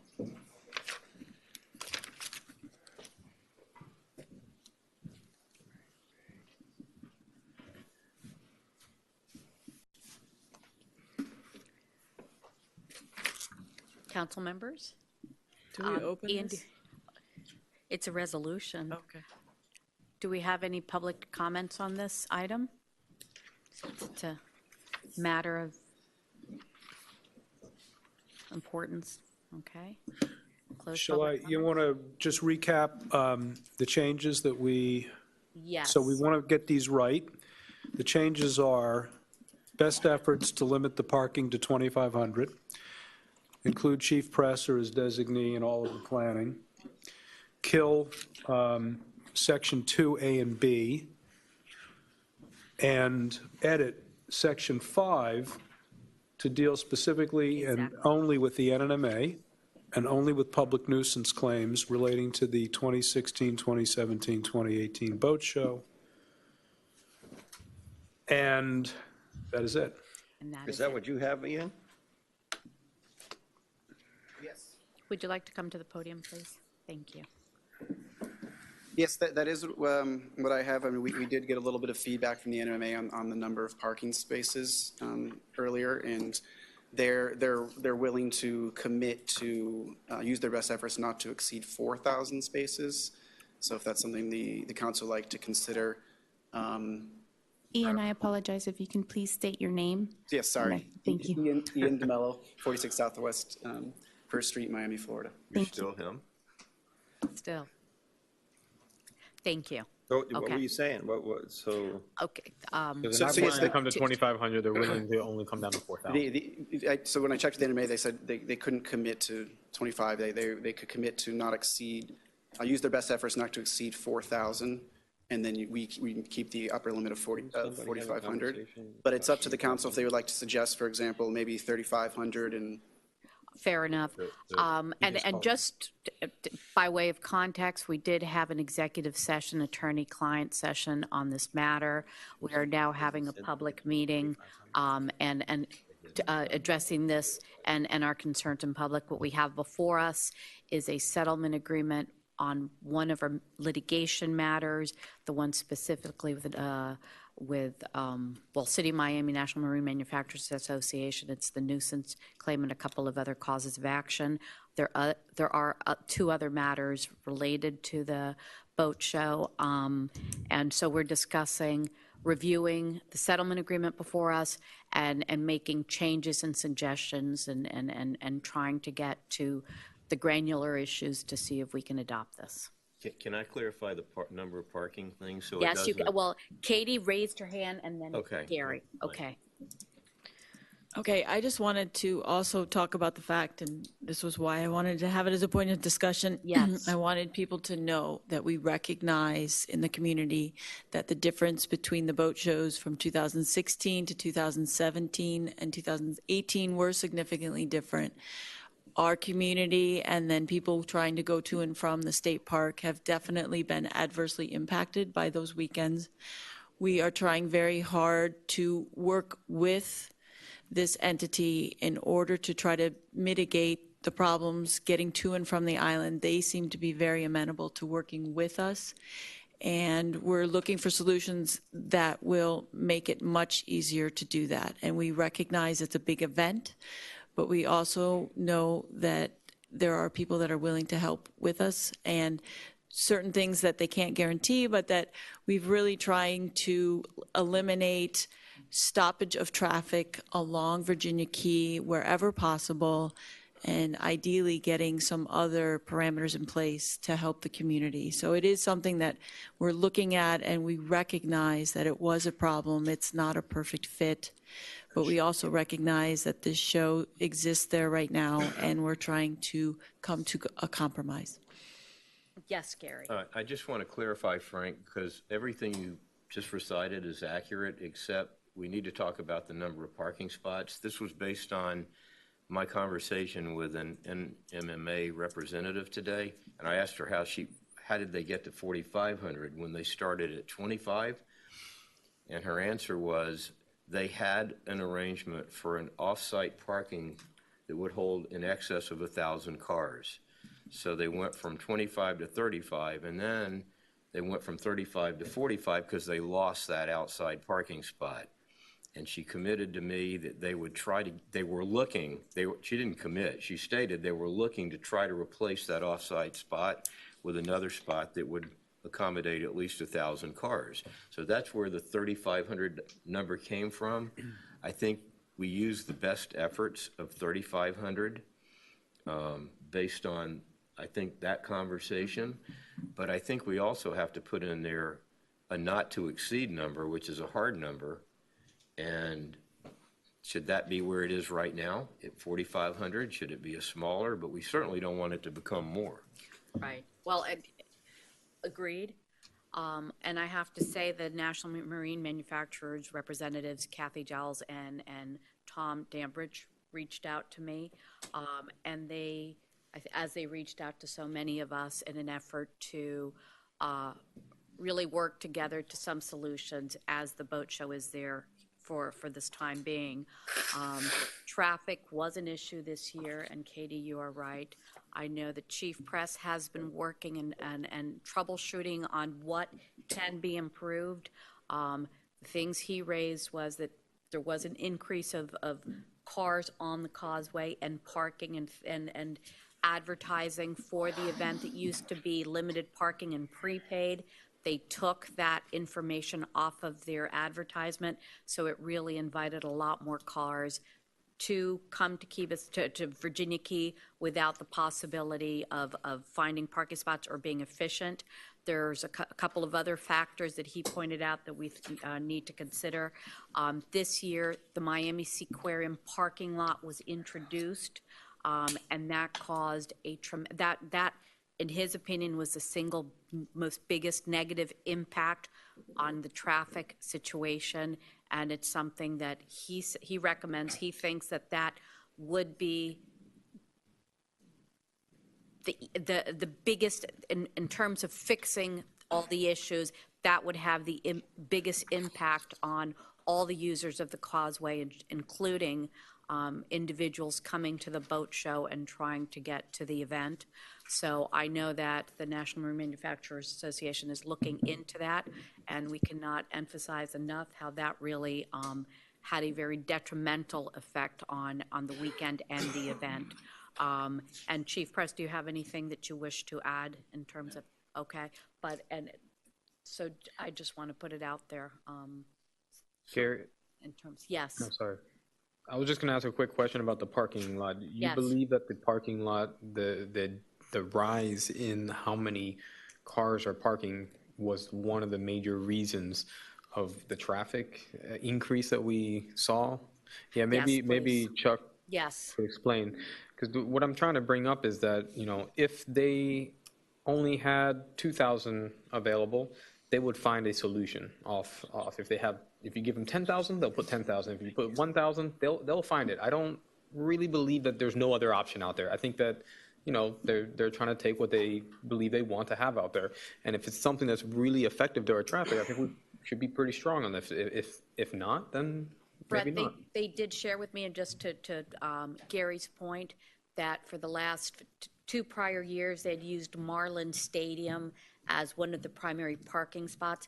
This year, there was an event scheduled at Marlin Stadium, and so that was taken offline. So but they are looking for their parking, but that did occur. And that event's supposed to happen again. Is it? Year. Okay. That is the I didn't know monster that. trucks, right? Yes. The truck race. Right. Clearly, the first year and the major difference between that and this last year was the additional parking, the lack of the ability of people driving inbound to negotiate a clear path because of the spillover from the Seaquarium and from, on Thursday and Friday, the Mast Academy. Both created a major bottleneck for inbound traffic.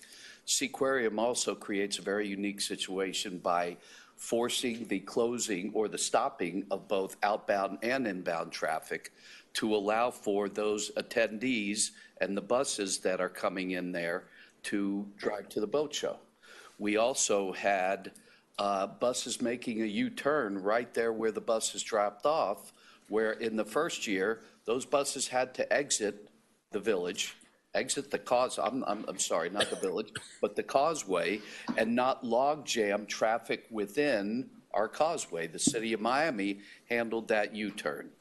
The second year, they actually made the U-turn further up the causeway, just as you come off of the William Powell Bridge at that, where that gate opens up. And they allowed for, when they had the smaller buses, to make the U-turn there so they can negotiate and head back. That also was somewhat positive for us. We also did not have what this year turned out to be the Rusty Pelican and Whiskey Joe's being open for business. So therefore, any vehicles turning in and making that left were causing spillover into that left lane of traffic. So now people coming over the bridge lost a lane, forcing the bottleneck back into 2 lanes, and that was creating a stir. On the weekend, the Mast Academy, as far as southbound traffic goes, is a non-entity. It doesn't bother us at all because that intersection is blocked. You cannot make a left at the Mast Academy on Saturday, Sunday, and Monday. On Thursday and Friday, you have to leave it open because school is open. So if you eliminate the Seaquarium as a stopping spot and a crossover spot, if you add that fencing in the middle, that French barricade fencing, forcing people to not drop off passengers in the middle of the roadway, which they were doing, and make people use the ingress and egress points that you have as part of your MOT, you can somewhat solve this problem. But the show was centered upon mass transit. And there are a number of places in Miami where people can park and ride. If the show doesn't allow for parking, people will still come. It's one of the biggest boat shows in the world. They'll just take the mass transit that's provided to them.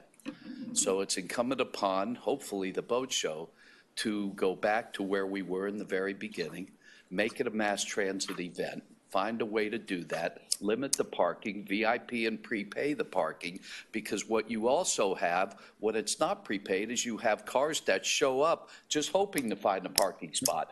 That will also create a delay. And the transactions create a delay. Correct.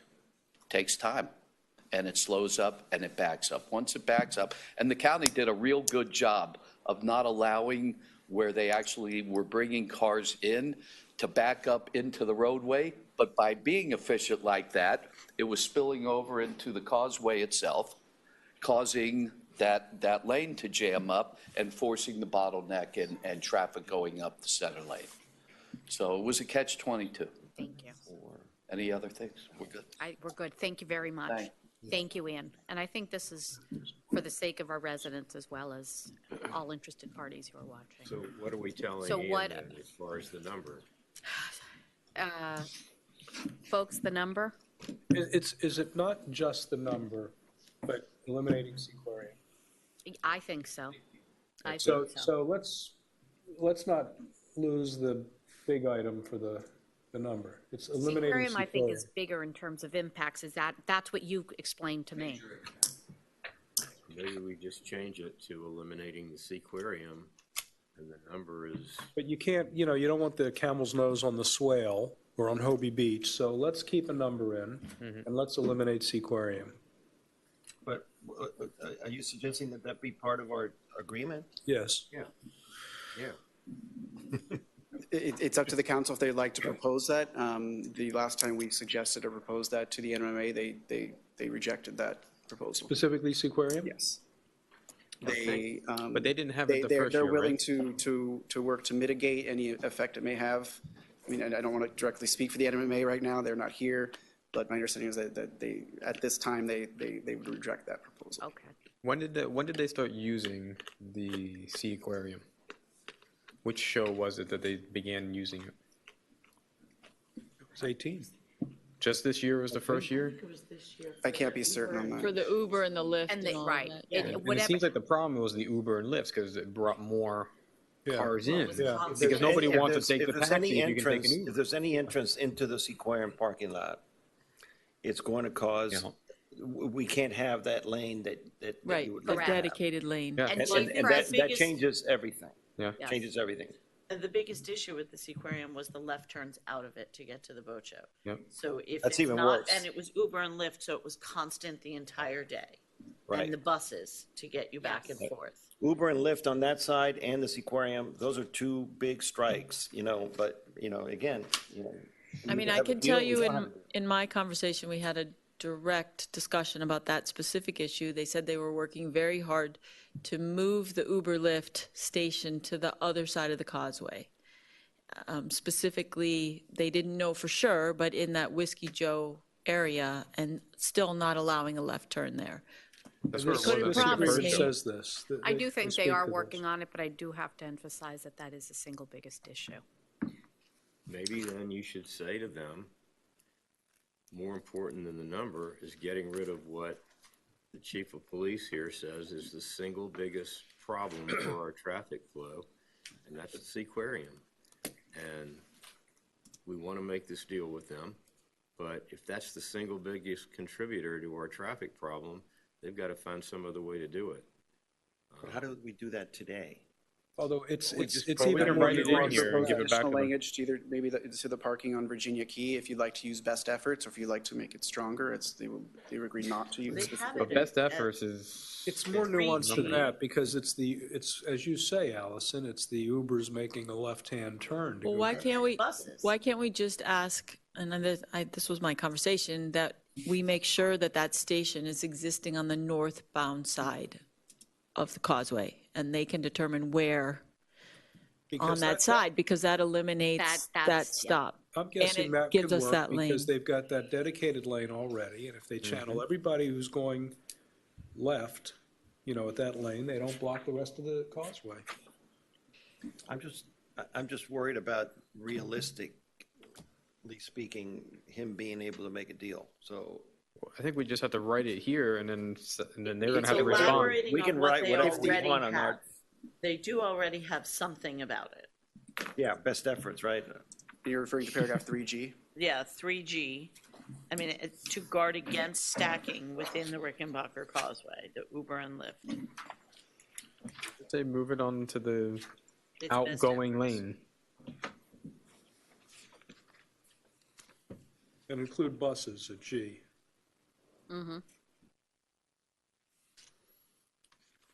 So language in 3G would be something along the lines of use best efforts to work with the City of Miami taxi regulators and other for-hire car operators such as Uber and Lyft to establish designated drop-off points on the north side of Rickenbacker Causeway.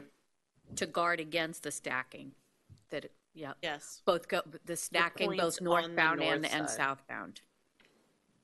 So one way you'd guard against stacking is to dedicate a lane for whoever is driving into parking on the southbound lane.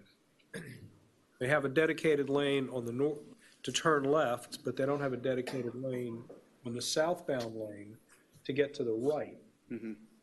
And it was more than stacking, it was the interruption of traffic flow, both coming inbound and outbound. It was more than the stacking. We're It's still the- going to have the interruption coming outbound, but the inbound won't have the interruption now. So can we agree to add that language and then keep H as it's stated, so that we are asking for one thing and not both? Well, if they've I offered agree with four, if they've offered four, let's take them up on their offer. Four. Oh, okay. I think maybe Is it necessary to add? here's the thing I'm thinking about is this, and I really want to reach a settlement with these people. But if in fact that's our main traffic problem, the Seaquarium, I don't think I like to use best efforts. Let's just make it a condition. Find another way to do it. That's a deal breaker. And it's a deal breaker because it's simply the single most important part of us maintaining traffic flow. And if they'd like to talk to our chief to get his input on it, they're welcome to do that. But they have to recognize that if they're serious about maintaining a proper MOP and keeping traffic flowing, and we've identified the most serious cause of it not flowing, they just need to fix it. D sort of says that already. But I'm saying not best efforts. Let's just make it. So why don't we just strike use its best efforts to, and then it'll just say that NMMA will work with the city to establish designated drop-off points on the north side of the causeway to guard against stacking. Sounds good to me. I think that's great. I'm just thinking that I don't know how we're going to make this deal. I do, and I think Gary's spot on. I don't know that it's great. We all have a You will. have an opinion about this? If you drive everybody to the northbound lane, are you killing that stacking lane that gets to the northbound lane? Is there an argument that having the southbound stacking area, as long as it doesn't stack back onto the causeway, helps? It's not in that So location. if you're eliminating the Uber and drop-off, that's the biggest thing, biggest issue with the Seaquarium. So if you're moving everything to the north side, it seems like that would address the. And is that the most impactful issue in terms of traffic? When it comes to the interruption of both north and southbound, yes, because it's easier to move traffic on the north side outbound. You're just having to make right turns, they can flow. You can create a traffic flow using cones and just push them into that right lane and push them out of there. And you could still have your two inside lanes outbound flowing. But if you have cross traffic, which you do from the Seaquarium, it's going to cause stoppage of traffic both inbound and outbound multiple times during the day. And there is no better time or worse time. And you're also going to create a bottleneck. But we're going to make amendments to this, and then we're going to send it to them, and they have to approve it, right? I Correct. mean, they're not approving this tonight. We're approving it, and then Correct. they would have to come back to us and say yes or no. Yeah. Yes. Yes. Yes, so the proposal is to amend G to read the NMMA will work with the City of Miami taxi regulators and other for-hire operators such as Uber and Lyft to establish designated drop-off points on the north side of the causeway to guard against stacking within the Rickenbacker Causeway. And then H would read, the NMA will use best efforts not to exceed 4,000 parking spaces and that they will not exceed 4,500 total spaces per day on Virginia Key. All right, it's not just stacking, it's also the left-hand turn to get to the northbound area. Well, that'll be gone if they're on the other side. Yeah. There will be no left turn. So in D, it does say to the extent reasonably possible, the MOT will be developed to manage and limit left turns in either direction so as to minimize interruptions on the causeway. Correct. You got it. Correct. Okay, so as amended, I move it. Second. Please call the question. All those in favor? Aye. Objections? No. Motion carries. And Next, sorry, do we need to?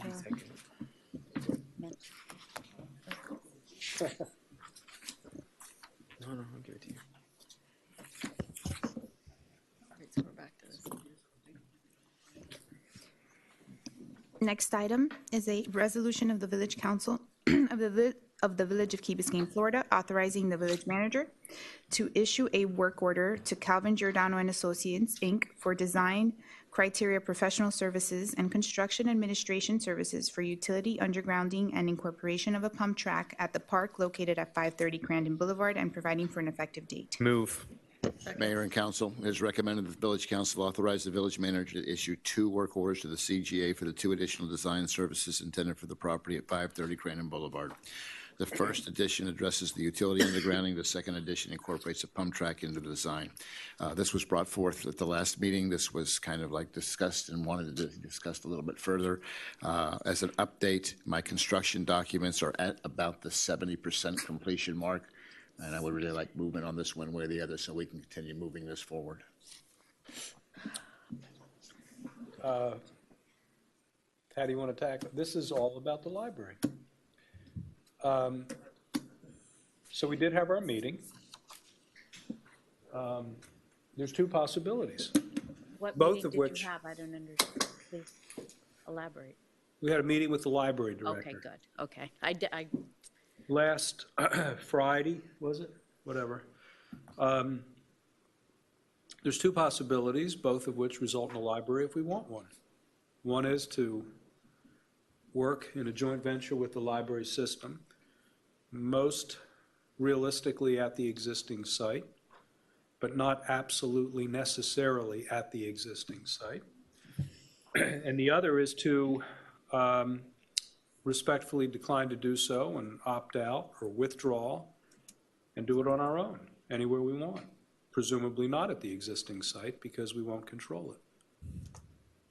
And of course, there'll be complications if there's not a library there. But what held this item up the last time was the anticipated meeting, which has now occurred. I would say that nothing is foreclosed, nor is nothing ordained. There was a third idea, which was because they own the land that the library sits on, and this is, that we could potentially, if it was agreed upon with the deed restriction of the library, we could switch where we have a green park and where we have our library. So as a council, we need to think ultimately of those two locations, do we strongly feel one location's better than the other? Obviously, if we were to switch it to 530, which is close to our school and close to our community center and creates a hub, then it requires more movement. It requires to have the ability to switch deeds. It requires the restriction of the deed to be agreed that we could do a passive park there. But then we would end up potentially owning that land. They would own 530 because we'd be switching, which is smaller. And so we just need to have that discussion of that. Yes. John, did you say that they were 70% finished? The construction documents for the 530 property, yes. And how much of that is the total contract for both pieces, the pump track and the other part?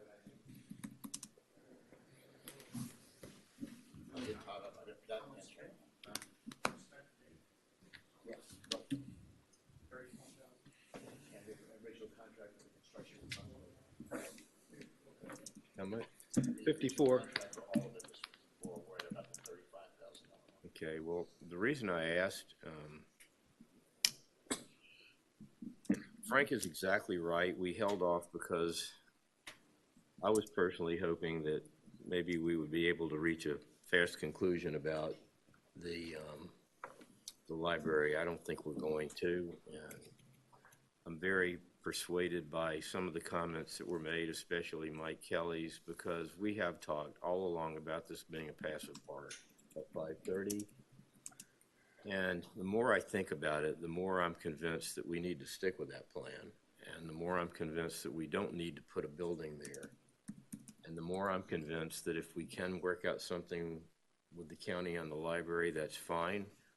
And if we can't, we opt out. We'll have to find another option. But I just personally, I don't want to see a building on that property either. And I would suggest, since we're so far down the road with the planning, that we go ahead and finish it and try to figure out the library as quickly as we can. But I'm not in favor of putting the building there. I'm really not. So instead of making this a discussion about the library, I would suggest we go ahead and finish this study. And Gary, be prepared to move forward as soon as we can make a decision.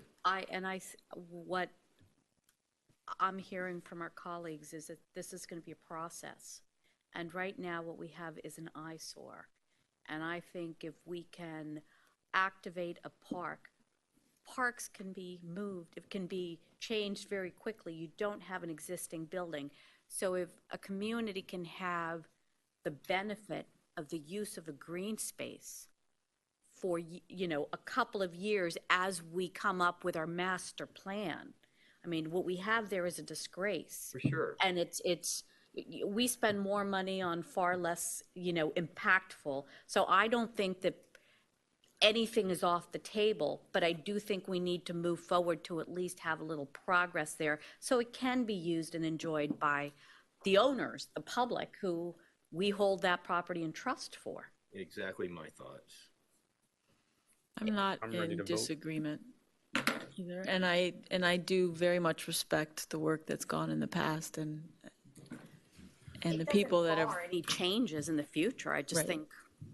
Well, I told you the last time that I wasn't passionate about this, although I have always disagreed. I know. And always thought that the better use was for a library. The only byproduct of this week's delay that I find interesting is that inevitably people comment, and the comments are about as 50-50 as they've always been. So nothing's really changed, including on this dais. So let's do it. Let's call the question, please. All those in favor? Aye. Objections? Motion carries. Next item is a resolution of the Village Council of the Village of Key Biscayne, Florida, endorsing and supporting the Miami-Dade Transportation Planning Organization's Strategic Miami Area Rapid Transit Smart Plan and providing for an effective date. Move. Second. Discussion? Let's do it. Call the question. All those in favor? Aye. Opposed? Motion carries. We're going to do that more often. Next, Everything could be this way. That felt good. Let's do it again. Let's do the rest of this way. next item, under reports and recommendations, mayor and council members, license plate reader detection, Councilmember Moss. We brought this up, I don't know how many months ago it was. Actually, it's probably been a few months that it's been on the agenda. But I think there was some positive feedback that when we talked about putting a license plate detector reader at the Harbor and Crandon intersection, where it's the only way coming in and out, in order to create better security for our residents. And I think it wasn't 100% clear from that meeting whether we should give some signals to our manager to go ahead and get proposals and bring them back to us, and so we can actually take a vote and see if we want to do this. And I want to kind of get some feedback from all of you and what you guys think maybe we can give some consensus. I thought we already had it. So did I. Thought we were going to move forward with it. Well, I'm ready to move forward with it. Okay. John, are you? I still have concerns about privacy issues, but I understand. I mean, I know we're transitioning into a lot of technology, but I still harbor the ideals of privacy. Just putting it out there. The idea of a LPR is simply to read the plate as the car goes by. It identifies wanted felons, it identifies stolen tags, people with no valid driver's licenses, silver alerts, amber alerts, things of that nature. It's invaluable. It's invaluable for law enforcement and for public safety at no risk of the folks who are actually driving their vehicles. It doesn't look into the car, doesn't identify people themselves. It's not a photo op.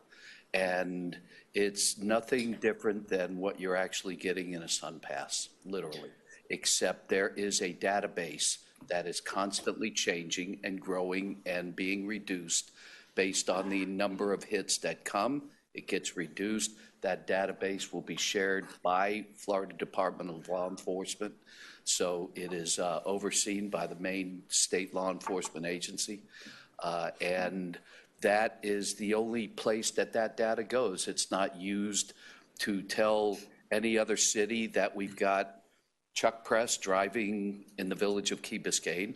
That's not the type of data that's shared. It's simply, we've got a hit. For instance, if Miami Beach gets a hit outbound, then they notify the LPRs immediately that they've got a stolen car going out of their city. Our notification system would automatically go to our police officers and tell us there's a possibility. That's a great heads up for us. City of Miami is looking into them. It's something that is probably a tool that's grown more than the red light camera systems in this country because it's effective and it works. And we are ready probably in about a week to be on a full go on Mazda Island. That system is a system that we would piggyback on. We've already gone out and gotten 3 proposals, and we would be using the same company that we're using on Mazda. It would interface with the systems that we already have in place in the police department and our mobile digital computers in our cars. The price tag is approximately $95,000. It covers inbound and outbound, the only street in, the only street out. Chuck, and explain to the council, because this is a question, that we've had success with the pilot program, and the pilot program was in place before the Mazda Island project. Yes, sir. Yes, sir. And the answer to your question, it was. And Chief, I have 3 more questions. Yes. Very quickly. I just want to make sure how you're going to use it and make sure it's not abusive in any way, that you're only looking for actual criminals that are being alerted. The second one is, I'm forgetting my questions now. You can answer that one. I'll remember. Okay, I'll answer that one. This is not a tool that's used in any way, shape, or form as abusive. It simply alerts the police department as to who's coming in and who's going if there's a reason to alert us. You can have 1 million cars coming in a year into the village of Key Biscayne, and if only 10 of them are verifiable hits, then it only sounds the alarm for those 10 cars, and nothing more, nothing less. And then hopefully we're in a position to, find that vehicle once it's in here. The other thing that would be interesting, my other question was the data that comes in. Are we able to collect this data, know how traffic is flowing through that intersection? No, that is not the Never purpose can. of this. No, sir, it's not. It would be great But if we that could do 2 data, things at once. that data is already given to us by SunPass, as Council But some people don't make it all the way. No, to they this don't, intersection, but you so- know you've got 10 million cars that enter this causeway every year. Yeah. It's mind-boggling. You know you have 1 million visitors to the state park every year. So you translate that into at least 300,000-400,000 cars, and all you have to do is stand out and hold up your election signs at that corner in the morning to see the traffic that flows in and out of this village here. Yeah, we're all aware. But that is not what the system is used for, and it will not be something we use it for. Did you say that we get that information from SunPass? Yes, sir. So they share with us whenever they get a hit? No, that's not used for hits. That just counts cars. Oh, no, okay. SunPass literally just counts cars. But it takes a snapshot of your tag. Right. That's how it So charges you. They know, they're getting the same information. They're just not sharing. No, Not sir. connected to a No, sir. database It's a that it gives totally an different alert. thing. They take a snapshot of a tag and they're able to see if you have a SunPass. So they either charge you by tag or charge you by SunPass.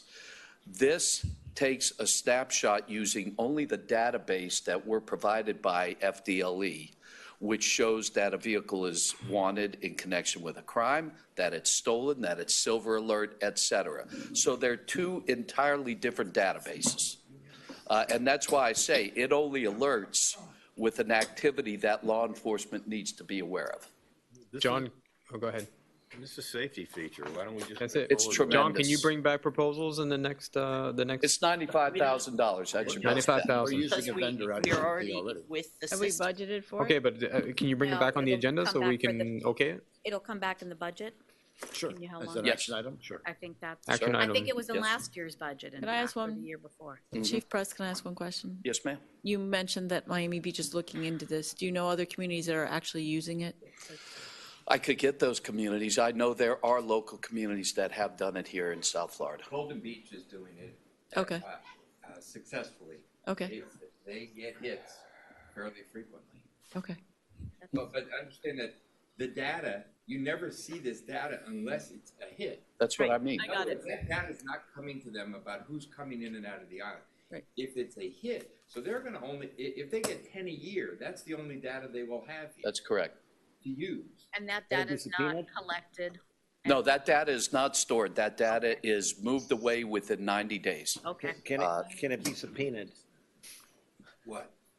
Yes, of course it can.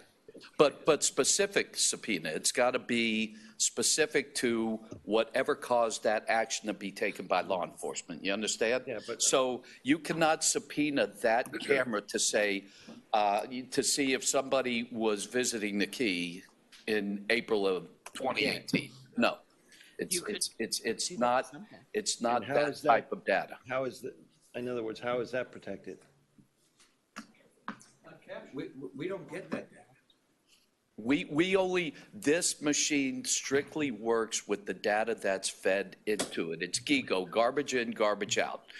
FDLE puts 10,000 different tags into that every month, let's say, just for number's sake.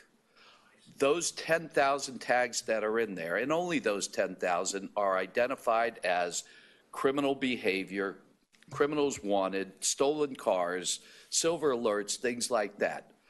There is no other database. It's strictly a criminal database. So if somebody's looking to subpoena what cars are coming in here, they can just go to SunPass and you can see what cars are traveling on the causeway. Our database is not a part of that. It's FDLE's database. Correct. That they are giving to us. And by the way, that is protected by certain privacy laws. Okay. And falls under Chapter 119. So now So we're going to spend the rest of our lives in responding to. you're never going to know this is here, sir. It's just like the red light No, camera. I'm all for it. I'm 100% for I it. think everyone's for it. So we can move forward, sir? Yes, sir, bring forth the next. Thank you. Next item, RFP for lobbyist, Councilmember Gross. Lobbyist is a very specific position, and my comments have nothing to do with what our current lobbyist has done for us in the past, but relationships change. People that hold office in the municipalities and in the governmental areas where lobbyists have to be effective change. And I think at this particular point in time, without getting into any specifics, I think we should do an RFP for a proposal and find out what other opportunities might be available to us that could serve us better than our current longstanding relationship, which we all appreciate. I don't think there's any reason not to take a look and see if we have an opportunity to improve our situation. And that's the only reason I'm making the suggestion.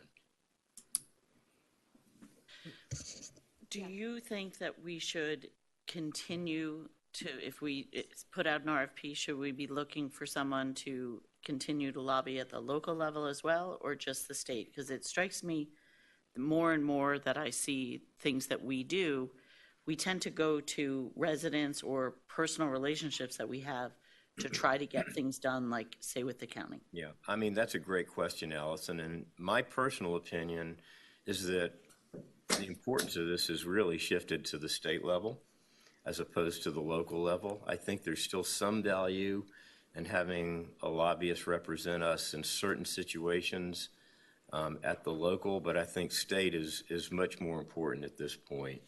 And if we can find someone with good relationships in both, so much the better. Frank. I don't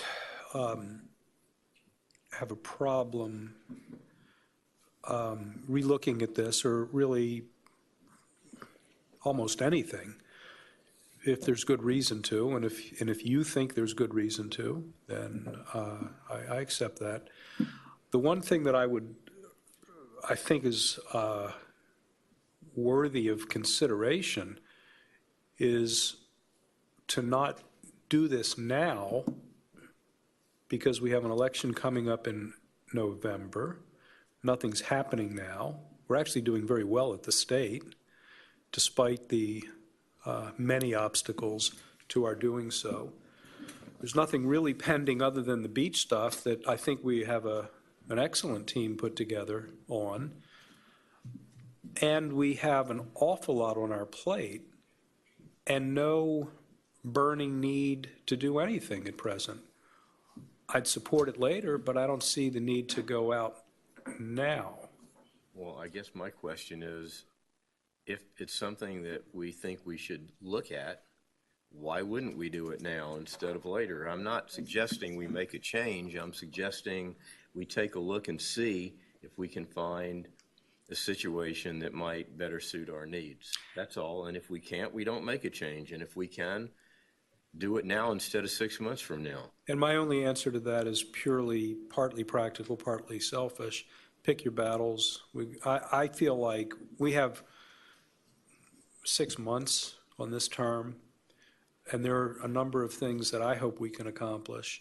I'd rather not take on myself at this point an unnecessary additional task. I'd rather focus on things we're working on or want to be working on.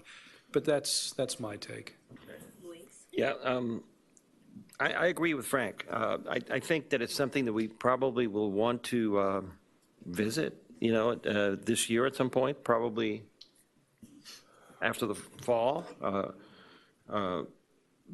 But unless we believe that our lobbyists are not doing the job that we've set them out to do, there's no real hurry to get this done. And our lobbyist has been very successful in doing a lot of different things for us. So we can't forget that, and sort of like, all of a sudden in the middle of the term, they're in the midst of, they're still in Tallahassee and such. Why don't we wait until after August? I believe that's the better policy than doing that right now. Unless you feel that they're not doing a good job, and then if you have something that you can point out, I think this firm that we've been. Hard to argue with $1 million. What's that? Hard to argue with $1 million that we got. No, and that's not all we've gotten. I mean, we've gotten significant amount for Crandon Park. For Crandon Boulevard, for the sewers, for stormwater, for transportation improvements, for beach renourishment, for the Village Green. We've done well, with our present team. So it's not a bad idea to be looking at that, but I think it's better that, unless we have a burning need for it, unless we believe that there's a problem with our present team, I don't know that we need to do it right away. I would say that August concerns me because I would want someone in place by like October if we decided that there was someone we liked more and wanted to make a change. I'd want someone who was familiar with what our legislative priorities were before session started, before committees started. And I think this has been on the agenda for a while. It wasn't, and I assume Gary didn't intend for it to be right before summer that we start talking about it. But if we're going to do it, I think that it's worth looking at when do we end up then hiring someone and where are we in the year? Brett and then Katie. I kind of agree with everything everybody's saying right now. I think that we need to find the right time to do this. I don't know if this is the right time, and it would be kind of interesting to find out when the right time is. But I do believe that not just our lobbyists, but many of our contracted employees, we should always relook at and send out RFPs just to go through the process. It may always be the same person that wins it because we have a relationship, but it's always healthy, I think, for us to look at what the options are. It's a way of just doing a check and balance type system, but I don't know if this is the right time to do it. And I think that maybe in this discussion, we should determine that maybe we go through the next executive session, and during that time, we start doing the RFP process for the following year, and we go through the process, and if Budget process. through the budget process, however we want to do it, and then and we set it up, and we do a contract for so many years, and there's an RFP every 3 years on the lobbyists, and we should look at that, not just the lobbyists, but other contracts that we have out there. I think it's healthy. Okay, I look at this also, even though this isn't a charter employee, this is somebody that works for us, and we should also have specific goals and objectives that I personally, since I've been on council, haven't focused on or been educated on what are our goals and objectives for our lobbyists, and that I think should tie into the RFP process. I think it should happen every few years, and maybe or every year. What we need to have a discussion on how to deal with this on an ongoing basis, so that there is a sense that we know what we want, and then whether we get that or not, and how effective that is on an ongoing basis. I'll tell you, I'm with Brett, and I agree with all of you. I do think, Katie, to your point, what is the best practice? And what I do think that lobbying is a little bit about relationships, and also it takes a couple of years to get legislation and budgeting done. So I think we need to be thinking a couple of years ahead. I don't think it's a top priority for me right now. I mean, When is the right time? You guys educate me, because, and why is there a specific time that's right? I would suggest, I'm not worried about next legislative season in Tallahassee. We do well. There might be other considerations, and I take your deeper point, but the timing on next session worries me. I worry about everything, but I don't worry about being underrepresented. And what about the fact that we may not need local representation? I think we do need local representation selectively. I think we've recognized this a long time ago, and we try to pick our champions selectively. It's a different function, as I see it. It's not one size fits all, as I see it. I'm not going to get into specifics tonight. All I will tell you is that, in my opinion, our current lobbyists' effectiveness at the state and the county level is not what it used to be. And I won't talk about specifics tonight. If you want, I'll circulate some information through our clerk and everyone can look at it, but I'm not going to discuss the specifics. Okay. I have a serious concern as to the ongoing effectiveness of our current lobbyists. And I think that we should start looking to see if we can if we have the opportunity to maybe engage someone that can, at this particular point in time and going into the future, can better represent us. And I see no harm at all in starting the process of looking. We don't have to make a change. We don't have to act on it. But if we can get ahead of this and get some information in, I don't see the harm in that. And I personally don't feel like there's too much on our plate to take a look at something like this. And it could help us set some of these goals that we would have for the lobbyists by going through this process. Yes, it could, for sure. Through what process? Frank? Doing an RFP. Yeah, just an observation, and I'd be interested in seeing whatever you want to circulate. It occurs to me to mention, I sit on this agency, as you know, and what I've learned about lobbyists in this agency in Tallahassee is that everybody else's lobbyist is the desired lobbyist.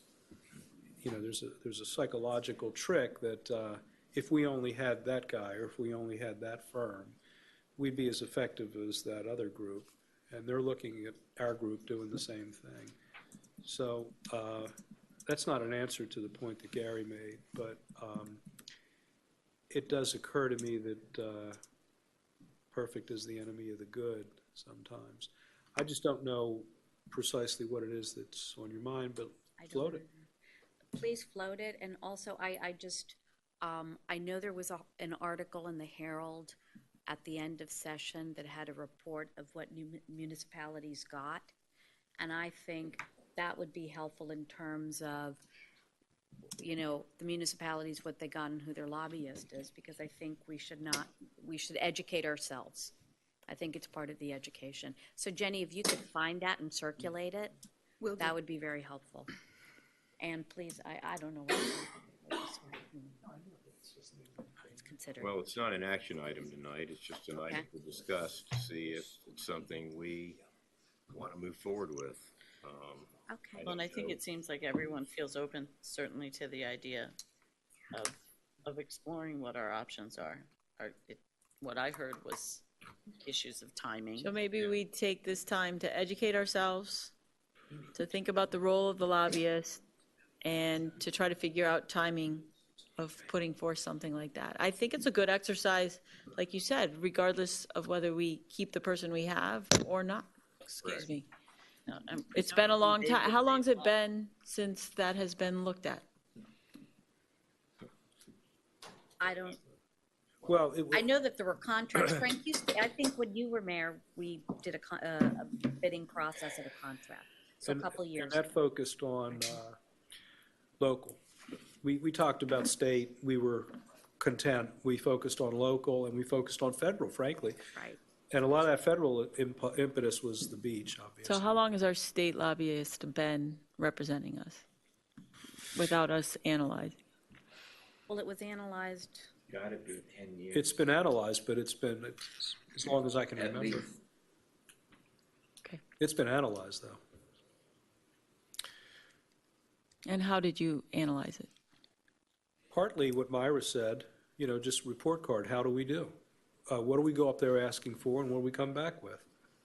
The other part is, this was anecdotal for me, but, we go up there, you've been up there many times, and just observe how people comport themselves and, how effective they appear to be. Do you get the meetings? Do you get good reception at the meetings? Are the people at the meetings prepared? Have they been briefed? Are they smart? Do they ask you for language? Do they ask you for your ideas, for your proposals? Are they, yeah. Once again, I am not criticizing the past. I am concerned about the future. Okay. Okay. So, Next. what do we do? Nothing? Something? Anything? Well, I guess you would have to bring something back, I guess. I think we were going to try to get a report card and get information. I think that's And you're what gonna we. float So some should we make a information here. decision at our next meeting of whether we want to do that or not? Well, I think we need to see what the information is. Well, that's the point. That's Then, what you would use and to then we make would the use, decision. yeah. But Well, yeah. no one's going to tell you which way you have to You're going to float us decide. the information, right? Maybe. All right. This seems like it's going to go fast. Okay. Thank And you. if there's something for you to float, is there something for us to find? Let's be honest. Gary's got something in mind that he didn't want to talk about, that we all probably know what it's about. And we are fooling around with the idea that we need more information to come back and make a decision on the same agenda item that's been before us twice. If we're going to make a decision, let's make a decision. Let's make it now. Well, we can't make a decision without it being on an action item. So it'll come back. Well, I think you can direct the manager to prepare a RFP. You're not going out with the RFP. You're just saying, here, prepare it and bring it to us. I'm fine with it. I'm one voice. Are we all? I don't know. I don't have this, I'm where I was. So I'm where if you are too. if I you just wanna- don't think it's a priority. I don't think, I think, to me, it's baseless right now, so I don't know why we would, I don't have anything that I think The dog's not barking for me. So if it comes back, we'll vote on it. I mean, but I'm passive. I learned a long time ago to not take action on my own. What am I doing? Am I bringing forth an RFP? No, I'm sitting here quietly. Disregard. I would say go ahead and prepare the RFP. I'm fine with that too. Who's looking at me? Well, yeah. Do you feel? I'm the only other person? No. Yeah, maybe. I already said I'm fine.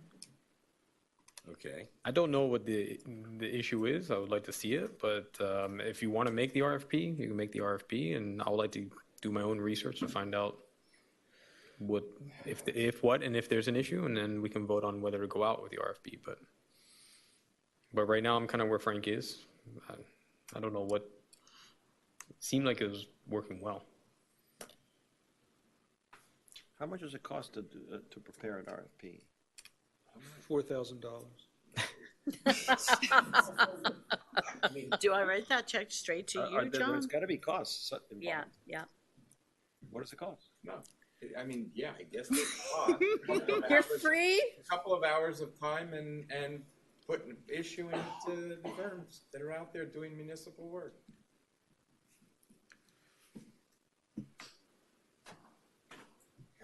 Okay, I think 4 people said to go ahead and prepare it. Am I right? Thank you. Can you please circulate whatever the heck you have? Yes. I'm curious. Okay, next item. Crandon and Mashta traffic light, Councilmember Moss.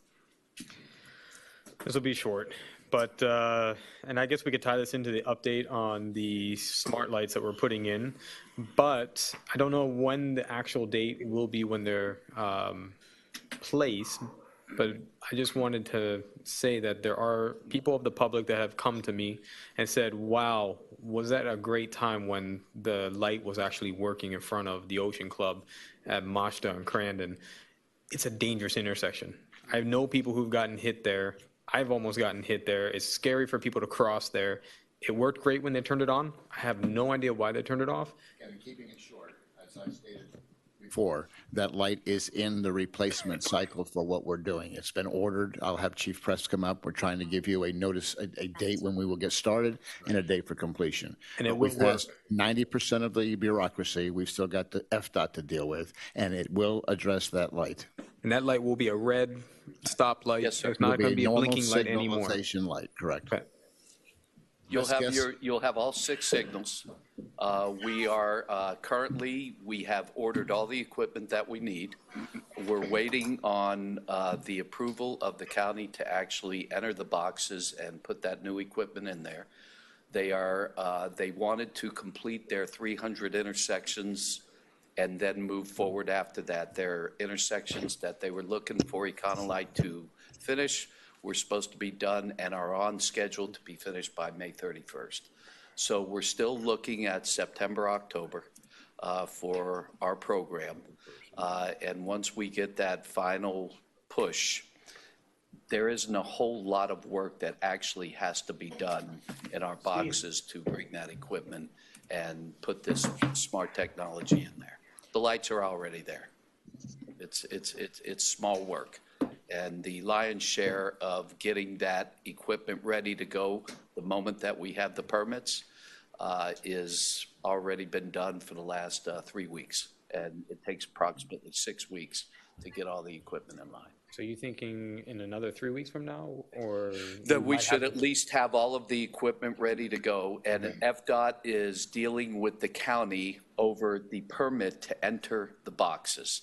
But because the county has final say-so, and the county has approved already the 300 intersections that Econolite is doing within unincorporated Dade, it's a no-brainer for them to just. For sure, this summer, we're looking at, these should be. You will see work there, and you will hopefully, September or October, see our smart lights in.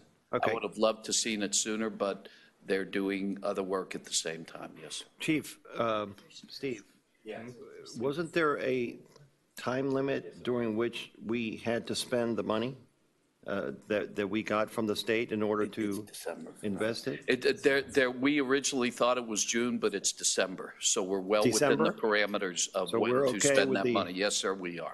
And everybody, the county, Econolite, FDOT, they're all aware of that window of opportunity, and we're working feverishly to get it done before.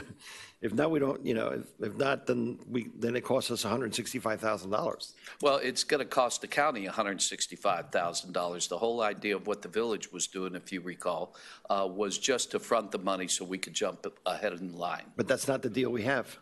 No, right now, they're The deal going we to have take now the is FDOT we're money. paying for it. And FDOT is going to reimburse us. Yes, but only if FDOT reimburses us. If not, it's our nickel. It's what I'm trying to tell you, that we have to have those lights in. We're pushing. We're pushing. I know you are, but I'm just, Steve, I don't know, maybe it's your thing that I should be talking. If those lights are not in by a particular, or not in, but if we don't spend the $165,000 that we got from the state by the time that they require us to spend it, we lose that money, or we get an extension of some sort. That's something maybe you can help us with. I'm not sure what the situation is, but we want to make sure we don't lose $165,000. I'm happy to look at it. I know that there was a deadline for the funds. Right. Reimbursement of the December. funds. I think we need to submit proper documentation on the expenditure by December. That's my understanding, but I can look at it again if you want. Absolutely. But from our standpoint, the delay is we are spending the money. We've done everything that we've been told to do. If it doesn't get the FDOT approval, then we turn to the attorneys and say, find a way of making this whole. We're not going to be charged for that. We've done everything that we possibly can. Correct. If it's being held up, it's being held up at one final location, and that's FDOT, the same people that gave us the money. So if there is a problem, we'll deal directly with them. I don't anticipate this. This class is half full, and we're just about finished with this. But if there is an alternative, if it's being held up at that, and remember, there's other communities that are coming out of pocket to pay for this kind of a program. And if they can't fulfill their needs, then they're going to be left on the hook. I'm very, very comfortable, especially with all the work we've been doing with FDOT. No, the other communities are coming out of pocket, and it really doesn't matter when they come out of pocket. It's out of their But if pocket. they can't meet their requirements and their timelines because they're doing something, that's on them. We are doing everything that we've been asked to do, and the only thing left is the permit. All right, I'd like to know, please, by the next meeting if possible, or earlier, we talk often, what the deadline is for spending that money. And if there is a deadline, which I think there is, is there a possibility of extending it if we don't get, because this doesn't look like it's happening. It makes sense. It is happening, sir.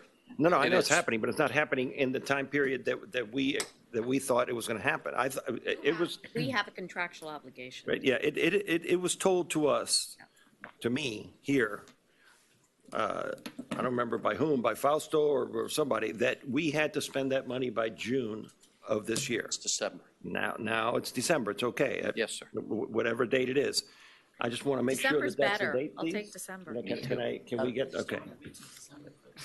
No, we're not going to wait till December 4th. That's the Kind dead-end of date But for to the Luis's grant. point, I recall it being in the summer, so if we We could all just did. check We all that. thought it was July 1st. Right. Yeah, And then that DOT and we don't want to notified us miss, it was we December. don't want to miss that opportunity. Sir, I'll give you a report and you can pass it on. Chief, the other thing, if we're, in the meanwhile that we're waiting 5 months to kind of complete this project, if it takes that long, can the county come and just turn on that light so it works, it functions as a light? I'll in the call meanwhile? their engineers. Don't forget, that has no brains, okay? But it worked one time. It's like the Tin Man or the Scarecrow, okay? They built it without a brain.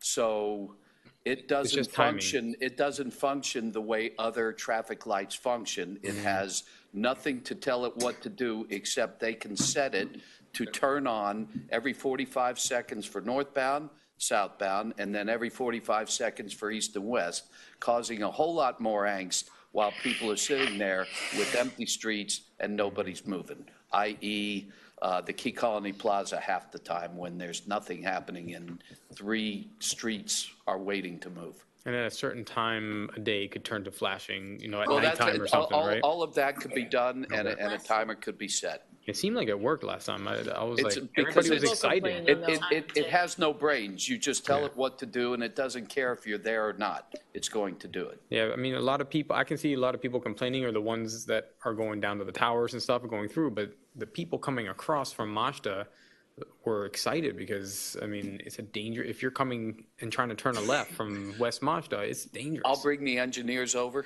and they make their decisions based on traffic flow and we'll get it going temporarily until, I mean, if it really doesn't work, then we wait until they It put isn't the smart fact one that in. it doesn't work. It does work, but it doesn't work with technology. Okay. It doesn't have, the magnets and the traffic things that set it off. Okay. Okay? Thank you. So, good? Got it. Next item, council chamber meeting space, Councilmember McCormick. So this has been on here for a while. I put this on to open up a discussion about our shared space with the foundation. I had heard people feeling like it wasn't working. I have myself gone and felt like maybe I was kind of in their business. So I wanted to open up a discussion about if we felt that how it was working, if we felt that maybe we needed to find a new place. We obviously don't need as much space or space as often as they do. I had thought that I liked this room here since it has the door to enter from the road and people associate this space with us. But I'm not really married to anything or even a change, but I wanted just to open it up for discussion. I'll start and then Frank and then. Listen, I am glad that we have the ability to house the foundation and the Chamber of Commerce. We're all partners. We have extraordinary talent and commitment, and they make such a tremendous impact on our community. I do think that we are an elected body. We are part of the government, and we should stay in Village Hall. I think there's a ton of space available, and if it's not working or if we need other space, we should explore that. I know it's been attempted in the past, and we just haven't followed through. But I think we should always be exploring. But I do think, you know, part of good government is having visibility, accessibility, and transparency. And the perception that we have a place that we are part of that government is important. It's important for us. It's important for our taxpayers. It's important for residents. I think it's part of operating in the sunshine, to be there, to make sure that there's a place where people feel that they can come speak to their electeds. So I think there are a lot of possibilities. I think we value our partnerships and we should do good things, but we should consider that our taxpayers want to see us and want us present and want us accessible and want us visible. Yes, Frank and then Gary. That seems a very adequate set of remarks. Thank you. I don't see a problem at all. If there was a problem, and I don't perceive it, and I'm there a lot, I'd really want to accommodate the foundation. I think it's a kind of a blessing that we're able to do so. I agree. And the things that they do are just immeasurably important, and I don't want to, I'm reluctant to even have this conversation under the theory that it's an implicit threat or something like that. I don't see any problem at all, of course, and I know you don't. I didn't mean it like that. In fact, it was quite the opposite. Until they had their current new furniture, I felt like it was like a hardship for them that every day they cleared out as if they were in temporary office space, but yet they sat in the same chair every day. Yeah. My intent wasn't to say that they shouldn't be there. I love that they're there and I love the work that they do. I was just questioning, is the relationship working? Are we in their way? Is it hard for us to have adequate space? Okay, so that, and I'm sorry that I even put it that way, and I know your intent is what it is. And it's empathetic to ask whether their needs are fully met or whether we, interfere with their functionality. It's a good question to ask. There are other options for us in Village Hall. There's an enormous amount of unused space in the clerk's office. Part of that was glassed off this year to create a little work area. My perception, other than over the years, really, over all these years, our needs are the least major or the least impactful, with the sole exception of when the masked school proposition was just starting to come out and we really needed to find a way to house a lot of people, to have big discussions in a hurry, at which time the lobby, the ante room, was used twice or three times. Our needs are very minor. So I don't see a need to do anything, but it's a good question to ask the foundation. And if there was a problem and if they were impinged upon, it seems to me that the clerk's office provides some opportunity. Maybe there's some opportunity in Public Works. Maybe there's some opportunity by reconfiguring between the manager's office and the clerk's office. But me, I'm good. Okay. please. Full disclosure, I am on the foundation board. And the foundation has grown immensely over the last several years. And I don't think that what we use the council chambers, the council office for, rather, is to be available to the public. We use it primarily for sunshine meetings and for other things like that. It is a major inconvenience to the council, to a point where, to the foundation rather, to a point where they had negotiated a lease to move out of that space, which is why they bought the furniture that's currently in that office. And at the last minute, that lease fell through because the owner of the property or the manager, one or the other, significantly increased the rent. And it was at a level the foundation couldn't afford. So the foundation needs its own space. In addition to that, I don't believe it's healthy to have sunshine meetings or other council business happening in a little tiny office which is not soundproof by any means, and which also kicks the foundation out of part of their working space. So I think that it's reached a point where it's a really good idea to find a separate space that's all the foundations and or a separate space that's all the councils. I think that this chamber behind here is a perfect spot. This is the council chambers. We've got a totally unused room there, back there that's full of junk, and we use it to eat off of when we have meetings sometimes. And I think it could easily be converted into a really nice meeting space for the council that's far bigger and certainly a hell of a lot more private than what we currently have. Privacy is not something that we're supposed to be looking at. Well, and actually, That's exactly. to that point, when you open the drapes, you couldn't have more visibility. Well, guys, I don't have to be there. Privacy I'm and just- visibility is not something that we should be searching for. Please not jump on a word. No, I'm just. Jump on a word means in terms of being able to conduct our business without inconveniencing other people. That's a different- without having that's a different other story. people that aren't involved in some of the meetings that we're having overhear things without understanding the full context. People should either come to meetings or not be in the meeting. So I am not in any way suggesting that we should operate in the private. I don't think it's fair to jump on a single word. I'm suggesting that we should have our own space, which allows us to conduct our business in the sunshine, in open, without interfering with the foundation or anything else. So I don't know whether it's better back there. I don't know whether I actually talked to the manager about this a year ago, about using some of the unused space in the clerk's office, which does have a tremendous waste of space, which would be a great place for council meeting rooms. But I think there's a need for the separation. Okay. You know, I agree with you. And one of the challenges I have, and I think we do such tremendous work with the foundation. It is so much part of our community, but it is in fact a private, non-for-profit organization with an autonomous board.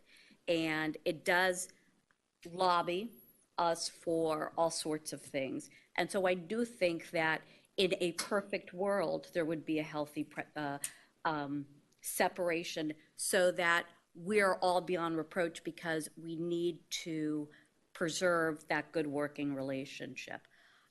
I think we're electeds. I think we're part of the village government that belongs in Village Hall. I think coming here, you don't feel like you are in Village Hall. I don't think it feels like we're visible and accessible. I do think, however, because it's got its separate entrance, it is maybe a place where the foundation should go, and they would have signage and an entrance and autonomy and a lot of space. I do think we need to start thinking about the best uses for the place back there. I'd love to get public input, because it's our taxpayers that are, impacted. But I think for now it's good, but we need to start thinking long-term, and where do we want to go? And what's the best practice? what do we want to be as a government? How do we want our relationships to appear? This is a very healthy conversation, and I cannot say enough about how hard and how well everyone works together. Luis, and then I will. Well, I can't say enough about the work that the foundation does for the village of Key Biscayne. That's where I start my conversation. And yes, it's a private entity and all that, but we fund it to a certain extent. Not, We give them, what percentages do we fund? no, forget percentages. We give them. Got the how treasurer much here. money? Minuscule. No. We pay for certain things that the foundation does for the village. It's Right. not a contribution. Okay. It's not a funding. It's paying for services. Okay, don't jump on a word, okay? We pay for services, and part of the services that we pay for is rent also. That's part of what we pay for. Which could be anywhere. No, there's no question that it could be anywhere, and we have a board member telling us that he thinks it's a good idea to have separation. So I'm not concerned, I'm not against the separation, but I think that we should talk with the foundation and all of us together figure this out, because they perform without the foundation, we would be really, really in bad shape. Okay, and there are our private partners in this public-private partnership that we use a lot of things for. So let's bring them into the conversation.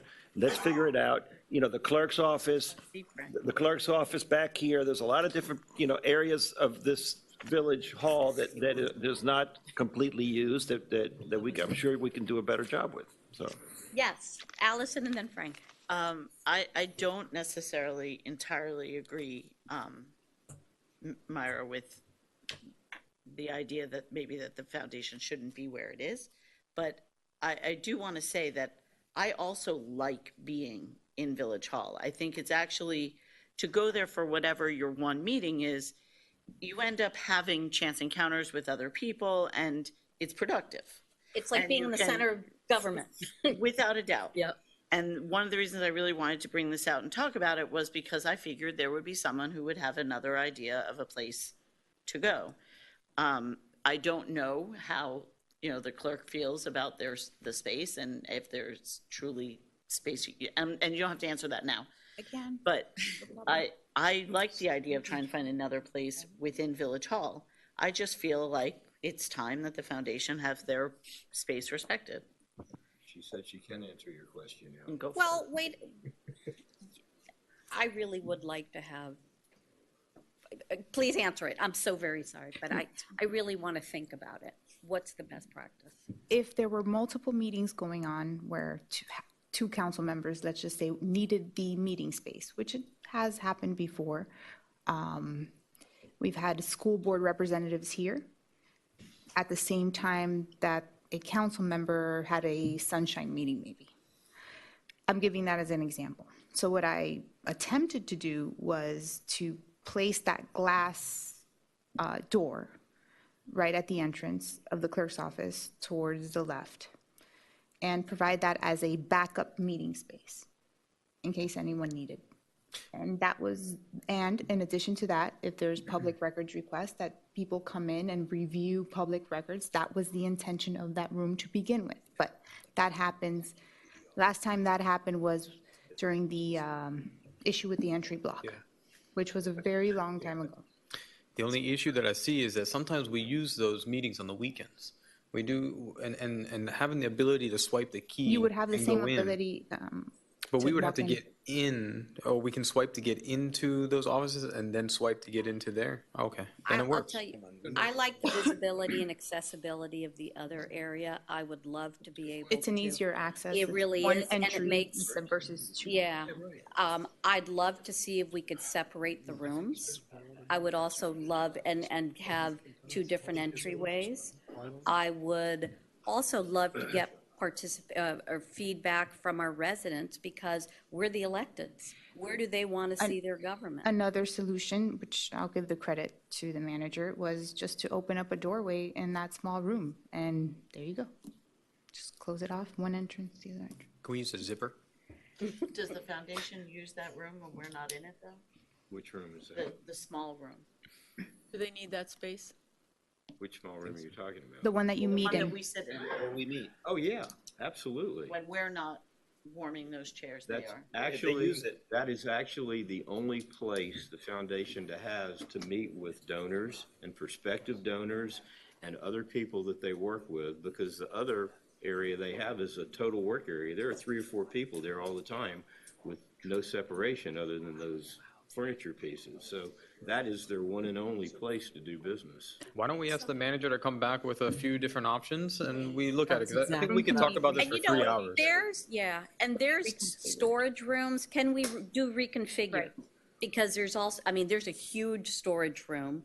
We could, There's storage room. Be great space there. I mean, What are we talking? I'm I sorry. mean, the obvious thing to keep in mind too is that we need a small room and they need a bigger space.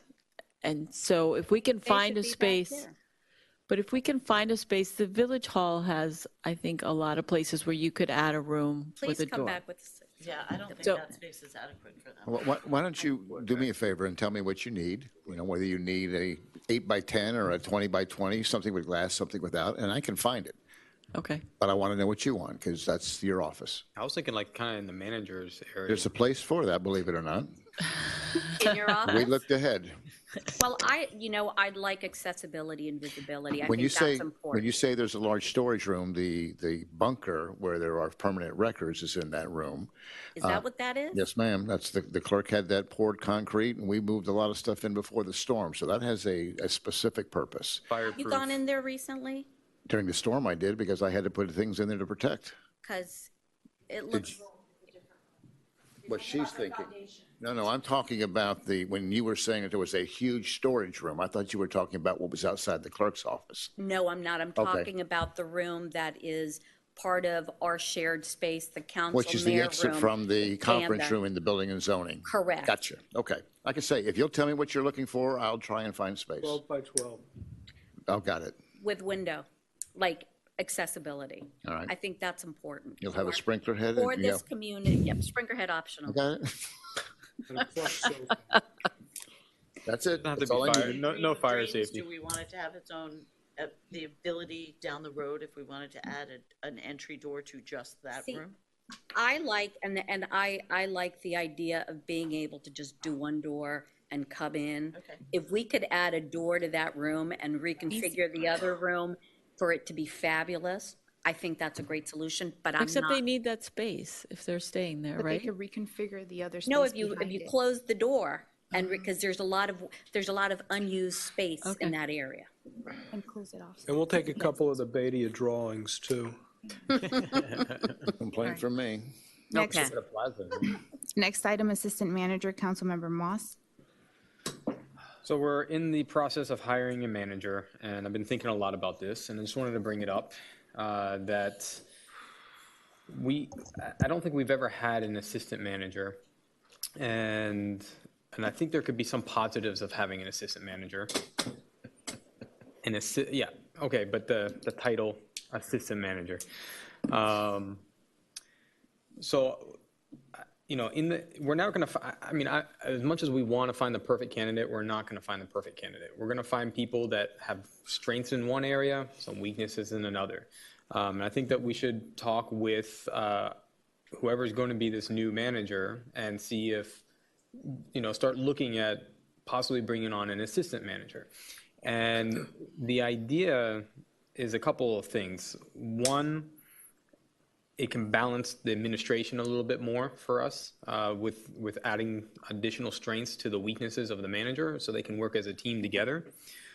Two, I think that if the manager steps out for any reason for a short period, you have somebody who can be there to be running the administration. Three is the possibility of having succession planning so that you know, when the next time we're looking for a manager, we have somebody that may have proven experience that could be there. And last is that if the manager we either are not happy with and we let go, or they find another job somewhere else and leave for any reason, we have somebody who can step in right away and keep running the government while we go through the process. So, this is just an idea. I think that we're in this interviewing process, and I think we should bring this up as a possibility that the manager should be looking at possibly assistant manager. The one other thing I wanted to say is that we do right now have an open position for the finance director. And I think this could also be a possibility where you could bring the assistant manager in as being the finance director, but also have other roles than just being a finance director, so that we can have a different type of pay there. We have somebody there. Maybe they might need to hire somebody under them that can, do the day-to-day, but you have somebody there that's more in charge of the budgeting and finance and assisting the manager, so the manager can also do other things at the same time. So this is just an idea I want to throw out there with you guys, and if we want to discuss it, we can. I'd like to comment on that. Yeah, sure. I totally agree with you. I think, in addition to everything you said, Brad, I think the job of the manager has outgrown it being a job for just one person at the stage of this community, and I think that we definitely need to have an assistant manager. And if you look at actually the candidates that WD brought to us, there's one person on the list that might be perfect to bring in as an assistant manager / finance director / whatever else, not necessarily focusing on one person, but the credentials and the qualifications that the person has. In addition to that, if we brought in someone as an assistant manager who was intended to run the finance function, it could save us an incredible amount of money, because if we had an adequate finance director with the expertise to do all of the things that we're currently either not doing or paying outside consultants to do, the job would more than pay for itself. And I completely agree with you. I think that it's time we seriously consider adding that position.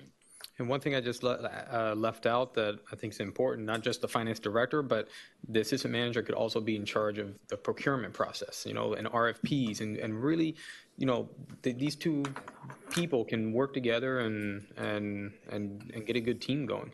Can I ask a question? Yeah. Is this your employee or mine? It would be your employee. And that's pretty difficult. Okay. Well, we can make it work, but it is extremely difficult to one person, let alone two people reporting to 7 individuals. No, it would be your employee. And not ours. It's only a recommendation to the manager to have an assistant manager to help and take on some big roles there to work as a team. My roles, not your roles. Yes. Your roles. Fair enough. Your role. Fair enough. I want to make that clear. This is not a charter I continue position. the This operation is- of taking direction from this council, whether I'm a strong or a weak manager, but Exactly. the clerk, my next assistant manager, wanted me to have her raise her hand. The next assistant manager would be working directly for, and I concur completely with trying to enhance that so that maybe more than one discipline can be used. So we can make that work. I can make that presentation during the budget workshop. Great. Well, but But let's see what other people think. I guess there's only 2 people. Katie, I wanted your opinion on this idea, but I also want to understand clearly, are you talking about presenting to the new manager the idea of having an additional position, so we have a finance director and an assistant manager, or are we just altering our finance director to become an assistant manager? Probably one and the same. Yeah, my idea is to take the finance director and make it into the assistant manager that is ahead of the finance, that directs the finance. so the concern I have there is budgeting is a different set of responsibilities and faculties than finance. And usually you want to separate those two so that there's no chance of, so that there are checks and balances. Okay, so now that we're clear on what he's saying, what is your opinion on how the structure underneath you should work? Does that make sense to make that change? Well, I think WD laid the groundwork earlier this evening when he said probably one of the more useful skills and experience is in the finance. So I could, put my arms around and maybe even use him to guide me, but I think it's a doable thing. Whether it's finance, because finance includes accounting and includes payroll, that system would expand by a little bit. I agree that we need to get a little bit more control over our outside vendors utilizing people inside. I can see it working. There are 5 assistant managers in the resumes that he presented to us, and every one of them has a finance. At Strong Financial, correct. I looked at that myself. Yes, please. Yes, I think we need both positions. I think we need a finance director, a CFO type person, and I think we need an assistant manager. And I think there's plenty of work for both of them. And trying to take the finance director and make them then into an assistant manager and loading them with all these responsibilities, then we don't get what we really need from a finance director, which is overdue for this city, for this village. And we should consider that CFO, finance director, whatever you want to call them, should probably answer to us as the board. I believe that we should think about that. I know Gary doesn't agree, but I think it's something that we should all put enough time into it in order to We have look enough around. problems with one person. What's that? It's challenge, but I Why, hear what why you're can't we allow our new manager to make these decisions for us? I agree. 'Cause that's his role, I agree. or her role, whoever it is. Well, yeah, yes and no. I mean, if we look at the finance director the way I'm looking at the finance director, or the finance director would be more of a CFO that answers to the council as opposed to the manager, then we don't ask the manager of that. No, that's a different discussion. Right. That's a change Right, of so charter. that's something that I'm asking all of you to please think about and look around and look at what other big corporations do and things, and, and maybe come up with the right answer. I think it's worth the thought, but I really do believe it's 2 people. Making one person with all those different responsibilities is we'll find them overworked faster than. Well, so to go on the record before this conversation ends, we've talked about this a lot over 2 terms ago, a lot. I think it is at the top tier of bad decisions to put a finance director or CFO under council. It's where cities get in big trouble. And if you read about the instances that result in indictments and bad news, it's usually money manipulation. Why is that? Because the temptation and the corruption, if you start, it's a long conversation, it's very philosophical, we can finish it another time, but it's a source of trouble, in my view. The only other thing I would say is wherever this person sits shouldn't be in the foundation office. I agree with that. I would just urge you to look at the resumes of the 5 assistant managers and the 1 finance director and the list that WD found for us, and they're almost identical. Every single assistant manager had a heavy budgetary and finance responsibility, and the finance director has exactly the same responsibilities. It's not uncommon. It happens to be extremely common. And going back to what you were saying, Louis, is that maybe the assistant manager can have a person working underneath that can do the day-to-day bookkeeping, or not the bookkeeping, but stuff that the finance director would normally need to take some of that weight off of them on that side, so they can look at the higher things that are needed. It's a possibility. I mean, maybe it's less expensive for us too to hire a lower, instead of 2 high-tiered people, one, and have somebody else working underneath it. We'll look into it. Next item, council manager form of government, Councilmember McCormick. So this also has really sat on this agenda for a while. I put this on when there was an article in the Islander with the same title. And it struck me as something worth discussing at the time because of the article. I think Gary already really sort of talked about this one earlier. I don't know if anyone has additional things. The one thing that I would like to say is that I hope that, given what Gary said earlier and our time left, the 7 of us here with John, that we all continue to try to do our best to adhere to things that we had talked about in the past about trying to keep each other in the loop of things, and also to keep in mind that John's still here.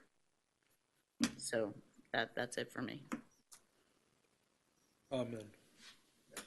Next item is a reappointment of special magistrates. Mayor Lindsay.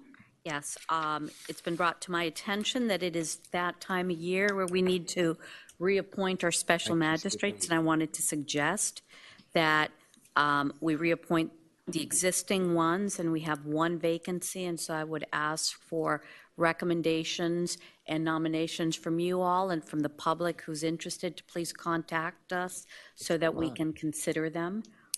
With your indulgence, I'd like to reappoint our current ones, and I'll read them out. We have Rosemary Sala, Nancy Stoner, the Honorable Michelle Estevez, the Honorable Michael Davey, Timothy Stickney, and Gabriel Shavaria is the alternate. So if you all agree, and I have a motion, someone. Moved. Second. All those in favor? Aye. And let's try to appoint a new member for the June 5th meeting. So folks, please. And circulate. Perfect. Yeah, circulate, yes. For those of us that are new, could you sort of talk about what qualities you're looking for? So special magistrates actually here, the Code compliance. Building and zoning, all the violations, and they are they also doing the red light cameras, or no, that we had to bring someone different for that? I believe, I'll let Steve respond, but. At one point they were doing red light, but we had to change the process for red lights? Yes, the process changed. So they do the code violations, people come and challenge them, and they sit and as special magistrates and make determinations. And they do not have to be lawyers, although they need to have some experience and, so. I can circulate more information to. That'd be great. The ordinance would be great. Great, thank you. No one opposes the reappointments. So motion carries because there was a vote, but I didn't ask if anybody opposed. So motion carries. The next item is goals and objective setting with charter employees. Councilmember Petros.